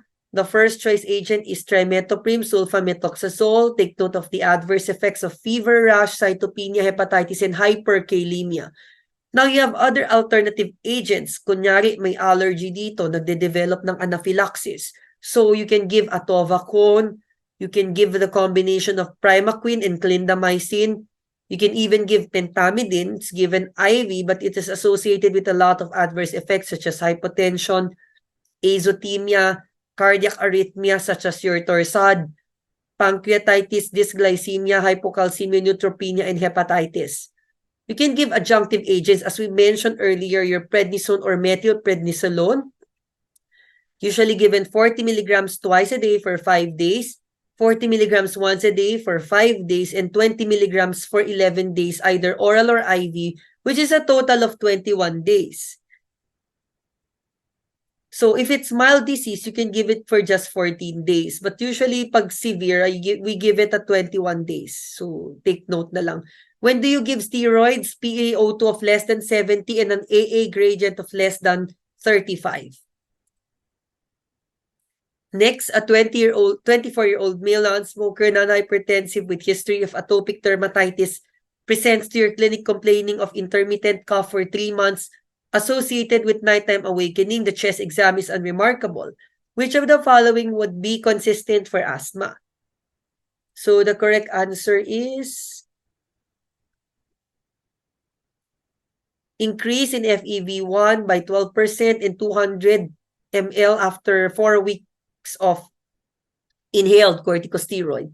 Now, evidence of variable expiratory airflow limitation, reduce FEV1 to FVC ratio of less than 0.7 or 80%, reduce FEV1 that increases by 12%, and the important here is and, it's not or, by at least 200 ml from baseline post-inhaled SABA, short-acting beta agonist, or after 2 to 4 weeks of oral trial steroids or 4 weeks of anti-inflammatory treatment, which includes your inhaled corticosteroids in the GINA 2021 guidelines. Reduction of FEV1 by 20% after a metacolin histamine challenge test. So mali ito kasi 10%. If the diagnosis is in doubt in the setting of a normal spirometry, what is the next best step? So you do the histamine challenge test. So you expect a reduction of FEV1 by 20% or more. So spirometry can confirm airflow obstruction with reduced forced expiratory volume in FEV1 and FEV1 over FVC, which is the forced vital capacity ratio. Again, a positive bronchial challenge test is fall in FEV1 from baseline more than or equal to 20%, standard doses of metacolin histamine, or greater than or equal to 15% for hyperventilation, hypertonic, saline, or mannitol challenge. These are very nice airflow loops. For your review, for obstructive, you can see that it shifts to the left and bumababa yung flow mo, no? Your flow decreases, similar to yung FEV1, FVC ratio mo. Ito yung 1 second, no? Bumababa siya. Normally, you get this graph. Now, if it's restrictive, usually it shifts to the right. The graph will look like the normal, but it's just decrease in size. Restrictive eh. So, parang, ano lang siya, decrease in volume. No? Nag-narrow siya. Ito, yung volume hindi masyado nagdi-decrease, but the flow decreases. So, it's easy to remember these graphs. Now, for the treatment on asthma based on the latest GINA guidelines, make sure to remember that there is now track 1 and track 2. So, track 1 is the combination of controller and a preferred reliever. So, we recommend now the use of an ICS formoterol regimen as reliever because it reduces the risk of exacerbations compared to using a SABA reliever alone. So, usually, steps 1 to 2 is as needed low dose ICS formoterol, but the doses would increase as you go higher. And step 5 would now necessitate the addition of a LAMA or refer for phenotypic assessment because you might want this patient to benefit from your omalizumab. Now, track 2 is a controller and alternative reliever. So, before considering a regimen with SABA reliever, check if the patient is likely to be adherent with the controller therapy. So that's very important. So treatment of asthma. So again, confirm first the diagnosis. If daily symptoms, waking at night once a week or more on low lung function, you might want to go track 1 with a medium dose ICS formoterol, maintenance, and reliever. So, SMART. So, we call that the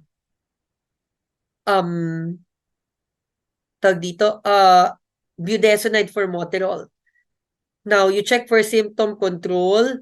If the symptoms or most days or night awakening a week, or more, if it's yes, you can consider low dose.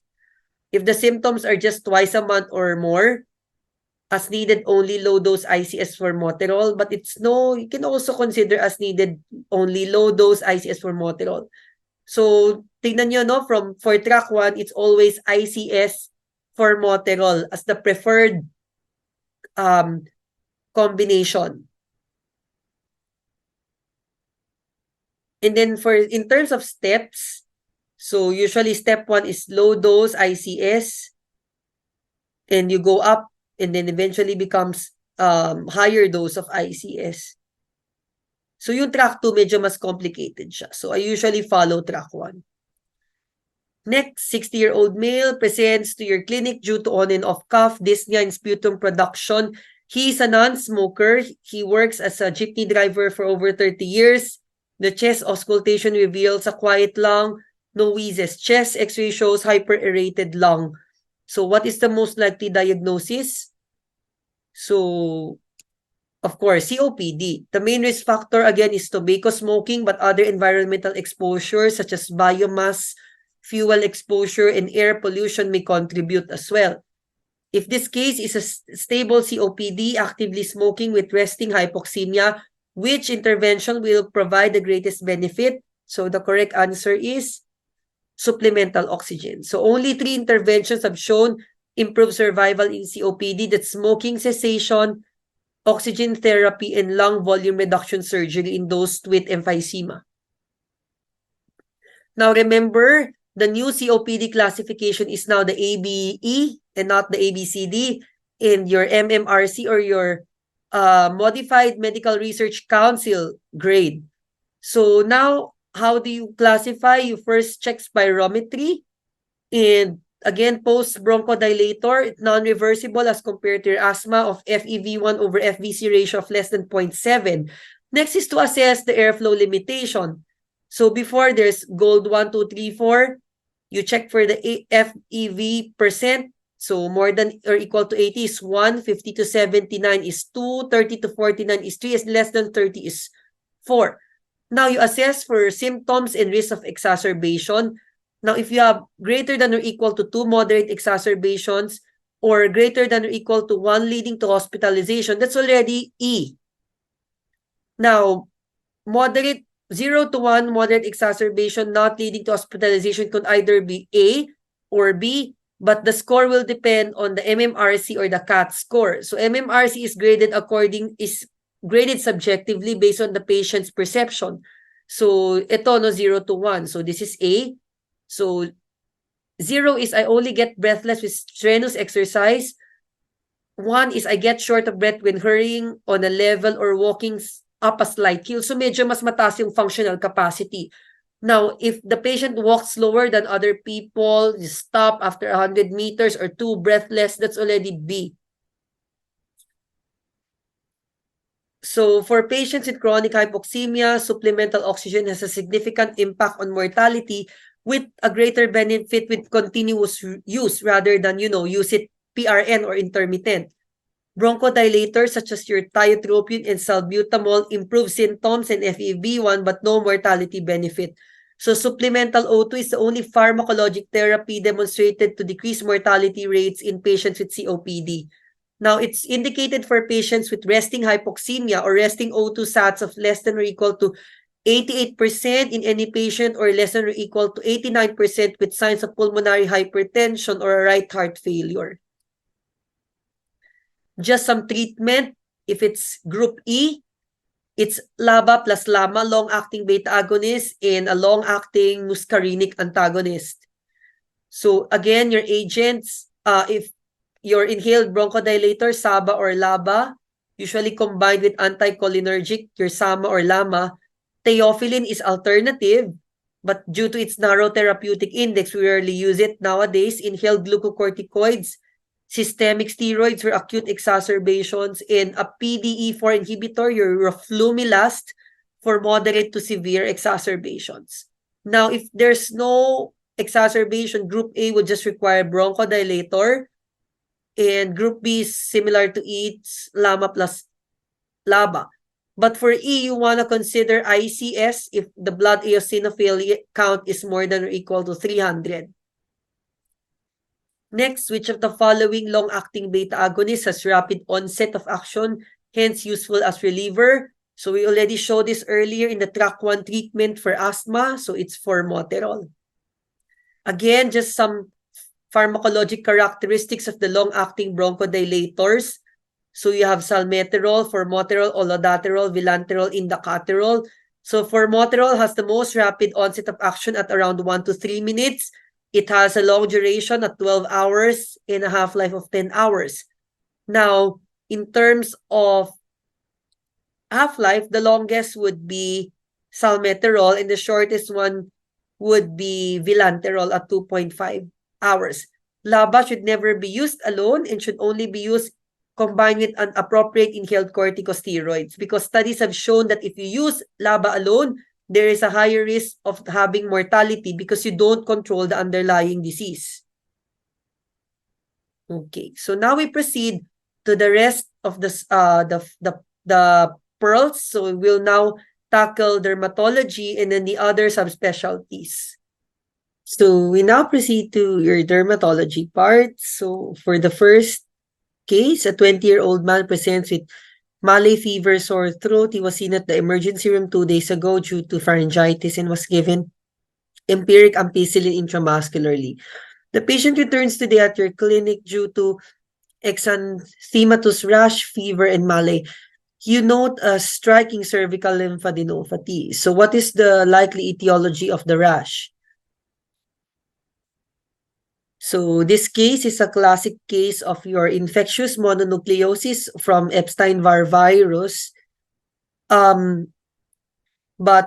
around 90% of these patients will develop rash when given amoxicillin. So that's an exanthematous drug eruption. So it's usually associated with lymphadenopathy and pharyngitis. So this is oftenly confused with your streptococcal pharyngitis, and it's not unusual for patients with EVB to receive antibiotics. No, and these patients 90% of the time will develop a rash. So this is not chikungunya kasi usually get arthralgia or arthritis. Rubella is usually hairline and downward but clears as it migrates. Rubiola or measles will usually start at hairline downward with palm and sole sparring. So EBV is the cause of the heterophile positive infectious mononucleosis, which is characterized by fever, sore throat, lymphadenopathy, and atypical lymphocytosis. Certain populations are more prone than others to develop drug rash. Of HIV-infected patients, 50 to 60% will develop a rash in response to sulfa drugs such as your cotrimoxazole. 30 to 90% of patients with mononucleosis due to EBV will develop rash when given ampicillin. So here, first 2 weeks is lymphadenopathy, pharyngitis, and the second week will present with splenomegaly.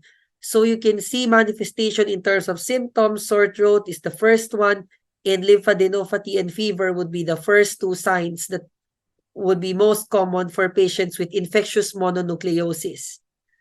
So what type of lesion makes up the eruption if it's characterized as raised solid lesions less than 5 millimeters in diameter? So this is papules. So this is a very nice diagram showing you what is a macule patch. So to distinguish between the two depends on size. So based on Harrison's, it's 2 centimeter, but other sources, usually it's 1 centimeter. Papule is less than 0.5 centimeter. Nodule is a larger one, raised, which is 0.5 to 5 centimeter, and tumor is more than 5 centimeter. Now, usually a plaque is a large, more than 1 centimeter flat top raised lesion, also usually seen in psoriasis and eczema. So vesicle is fluid filled, and a pustule is a vesicle filled with leukocytes. Now, if it's more than 0.5 centimeter, usually the vesicle becomes a bullae. And a wheal is a raised erythematous, edematous papule or plaque, usually representing short-lived vasodilatation and permeability. So classic non-vasculitic wheals are transient and they only last for around 24 hours in any defined area. So next, a 42-year-old man presents a 2-day history of rash as pictured. Which of the following signs and symptoms is likely to develop in this patient? So you see this target-like lesions. So that's probably due to your Lyme disease. So you would expect bradycardia with an ECG finding of complete atrioventricular dissociation or third-degree AV block. So A is wrong because white macular spots with erythematous halo on oral buccal mucosa is Koplik spots of measles. The fissured lip, strawberry tongue, and coronary aneurysms is seen in Kawasaki disease. And diffuse exanthematous rash with desquamation of both hands is seen in toxic shock syndrome. So this is a classic picture of erythema migrans due to your Borrelia burgdorferi or Lyme disease. The rash is characterized as papule expanding to erythematous annular lesion with central clearing. And it's often associated with classic cardiac complications and progression to complete heart block. So for early Lyme disease, doxycycline is effective and can be administered to both men and non-pregnant women. These are other differential diagnoses such as erythema marginatum.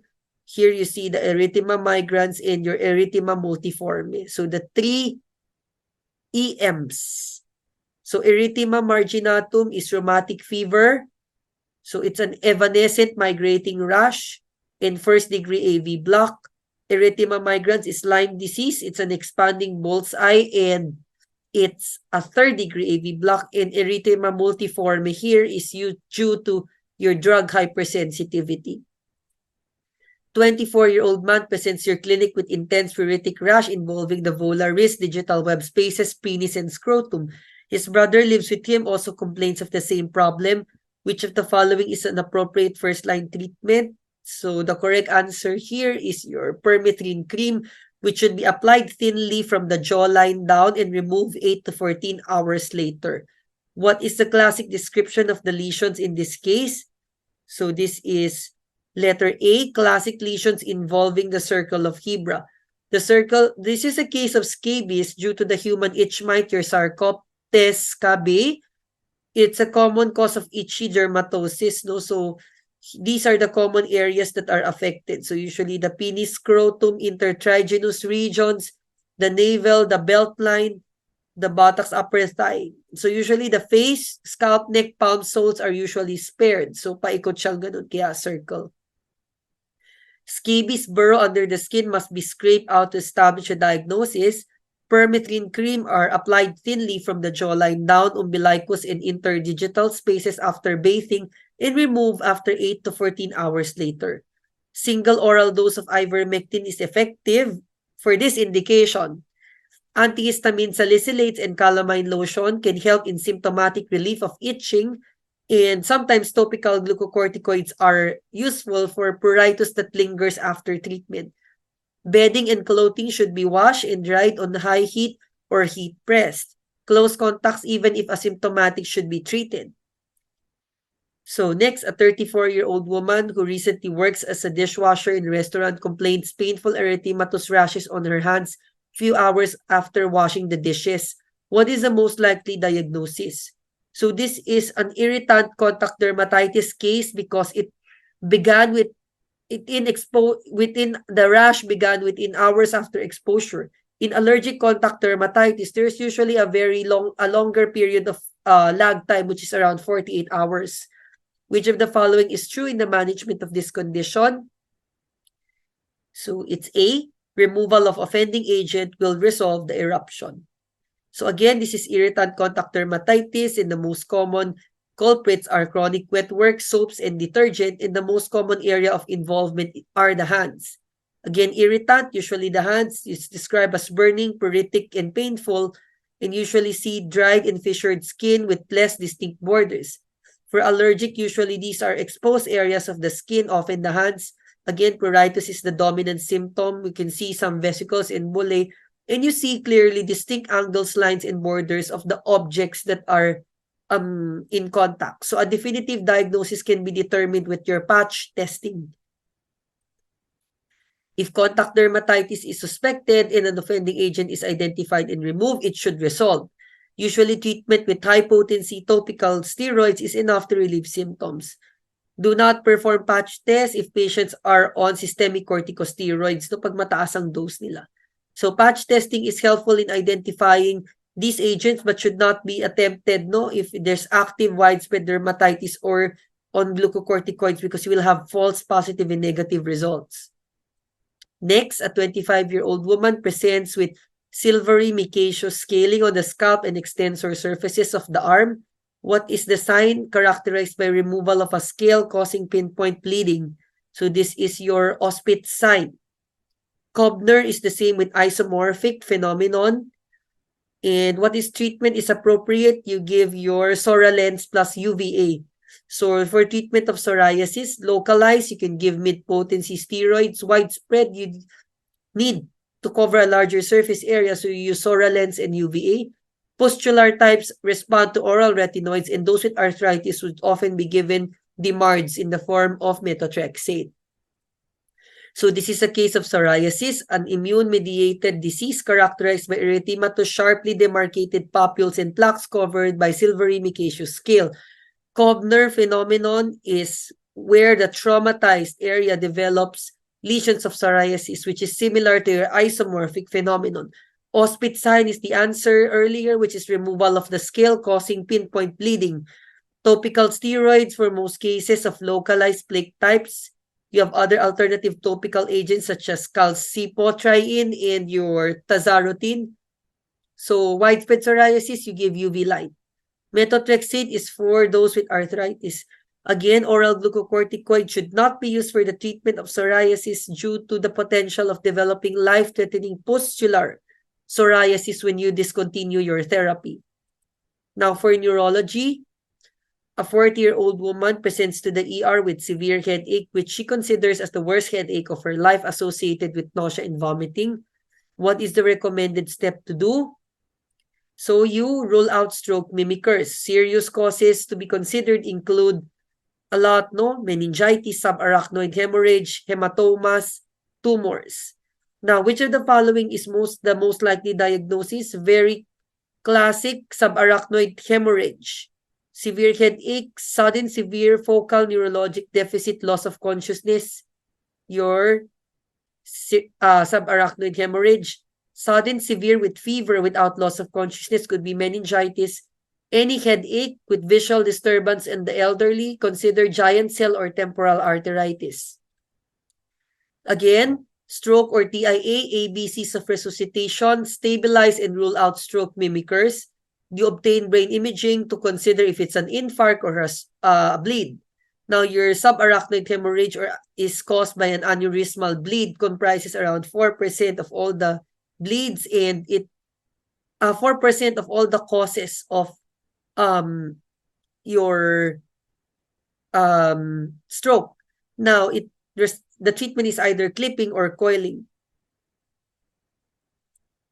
So again, these are common causes of headache.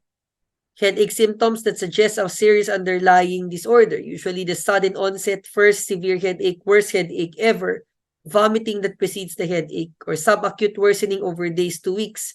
Ibig sabihin, severe siya at the onset. So yun, pasok sa subarachnoid hemorrhage. Now, a 70-year-old woman complains of soreness in both shoulders and upper back. Over the last few days, she reports near persistent headache. She finally presents to your office today when she suddenly lost vision in her left eye. Ophthalmoscopy shows acute disc swelling and splinter hemorrhages. What is the reasonable next step in the diagnosis and therapy? So elderly with headache and eye symptoms, temporal giant cell arteritis. So initiate high-dose glucocorticoid therapy and refer for temporal artery biopsy. So temporal arteritis is an inflammatory disorder of arteries, frequently involving the extracranial carotid circulation.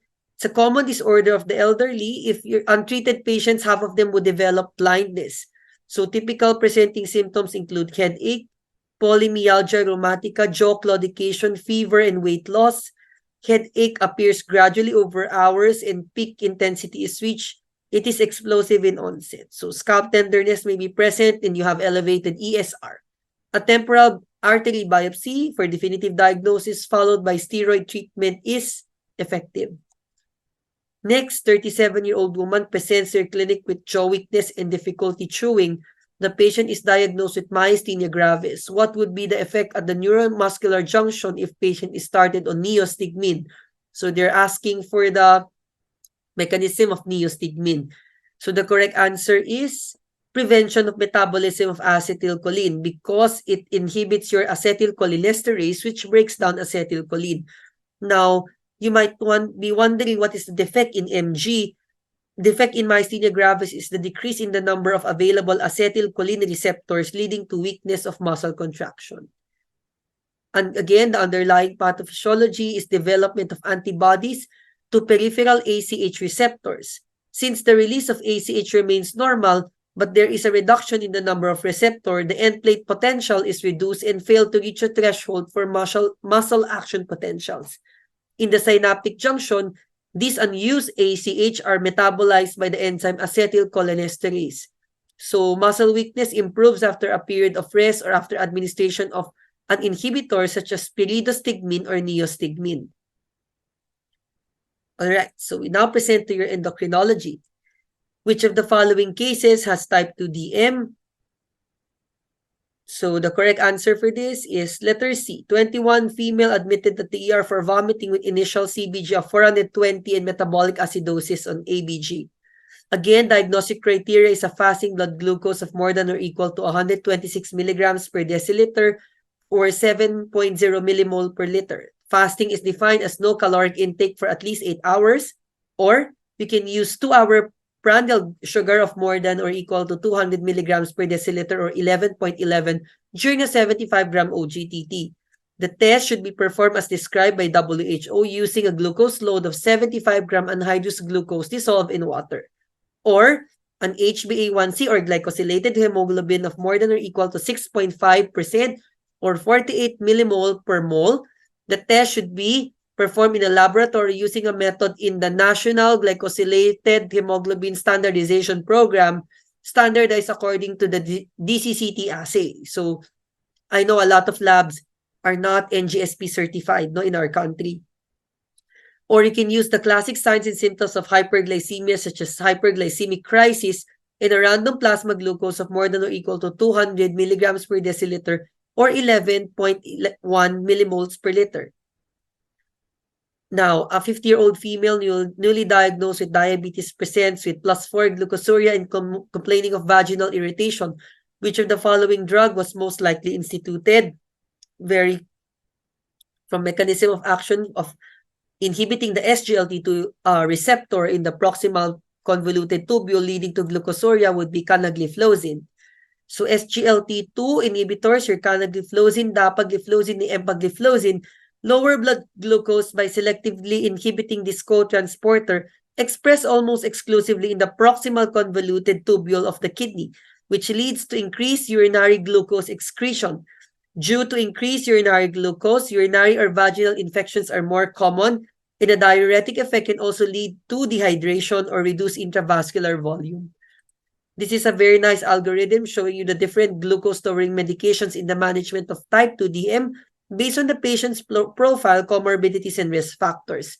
If you have clinical ASCVD, you can either give GLP-1 receptor agonists such as your semaglutide, liraglutide, dulaglutide, or SGLT2 with CVD benefit such as canagliflozin and empagliflozin. Those with indicators of high risk would also benefit from the same agents. Now, if patients with heart failure, you can give your SGLT2 inhibitors, and those with CKD, you can give either SGLT2 or GLP-1 receptor agonists.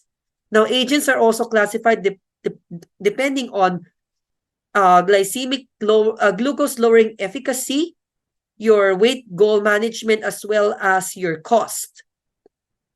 Again, for those SGLT2 inhibitors with cardiovascular benefit would be canagliflozin and empagliflozin, and for GLP-1 receptor agonists, we have dulaglutide, liraglutide, semaglutide. Next, a 30-year-old woman presents to your clinic for evaluation of fatigue. She was well until 1 year ago when she developed weariness, sluggishness, low energy, and exercise intolerance, which only worsens her malaise. She denies any vices. She has no significant past or psychiatric history and no motor sensory weakness. Which of the following is recommended reasonable approach to screen this patient? So the correct answer is thyroid function testing.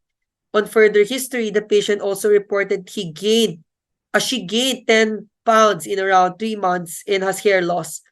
TSH is elevated and free T4 is low. She's wondering why she has hypothyroidism. Which of the following tests is most likely to diagnose the etiology? So around 90 to 95% of cases of hypothyroidism are due to autoimmune causes. So you test for your anti-thyroid peroxidase antibody or the anti-TPO. Fatigue is a prominent symptom of a number of systemic neurologic and psychiatric syndromes, although a precise cause will not be identified in substantial majority of patients. So fatigue should be distinguished from muscle weakness, somnolence, and dyspnea on exertion. So a reasonable approach to screen patient includes CBC to check for anemia, infection, malignancy, your electrolytes, glucose, renal function, liver function, and thyroid function. So you can also consider testing for HIV and adrenal function.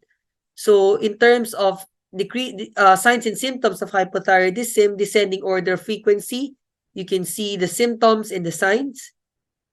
And how do we diagnose? You measure TSH first. If it's elevated, you measure unbound T4. But in practice, you usually measure these two together. If the TSH is elevated and the T4 is low, it's considered primary hypothyroidism. And if the antibody is positive, it's autoimmune, you start treatment. If it's negative, then you rule out other causes. Now, if it's normal, it's probably mild or subclinical hypothyroidism. If the patient is symptomatic despite having a normal T4 level or have a positive antibody level, you still treat. If it's negative, you just do annual follow-up. But if your TSH is normal and you're suspecting pituitary disease, you still measure the T4. If it's normal, then no further tests are required. But if it's low, you consider pituitary disease and rule out other drug effects, sick thyroid syndrome or the non-thyroidal illness or the low T3 syndrome, and also evaluate anterior pituitary function. Now, for hyperthyroidism, these are the signs and symptoms. And in the descending order of frequency, you can see it's just mostly the reverse of hypothyroidism. All right, so I think we reached the end of the pearls, the second part of the pearls. So the other part will be discussed by Dr. Carl Avilio. So I hope we were able to enlighten you on what to remember for your exam. So these are based on the past 2 to 3 exams which we gathered and modified in our PowerPoint and also our handout. And with that, I wish everyone the best of luck in your upcoming October 2023 physician licensure examinations. And again, we are just here to support you the best way we can. So you can always reach out to us, your lecturers, and also your MGs, and of course, the whole top-notch board prep family. So with that, we hope to see you on the other side by November. And also good luck in your future endeavors, whether you choose to go to residency, chose to go to public health, academe, or even pursue graduate studies, policy making, or even pharmaceutical industry. So with that, thank you again for your time, and hope to bump to one of you soon, in a hospital or in the clinic or in just some events of our societies.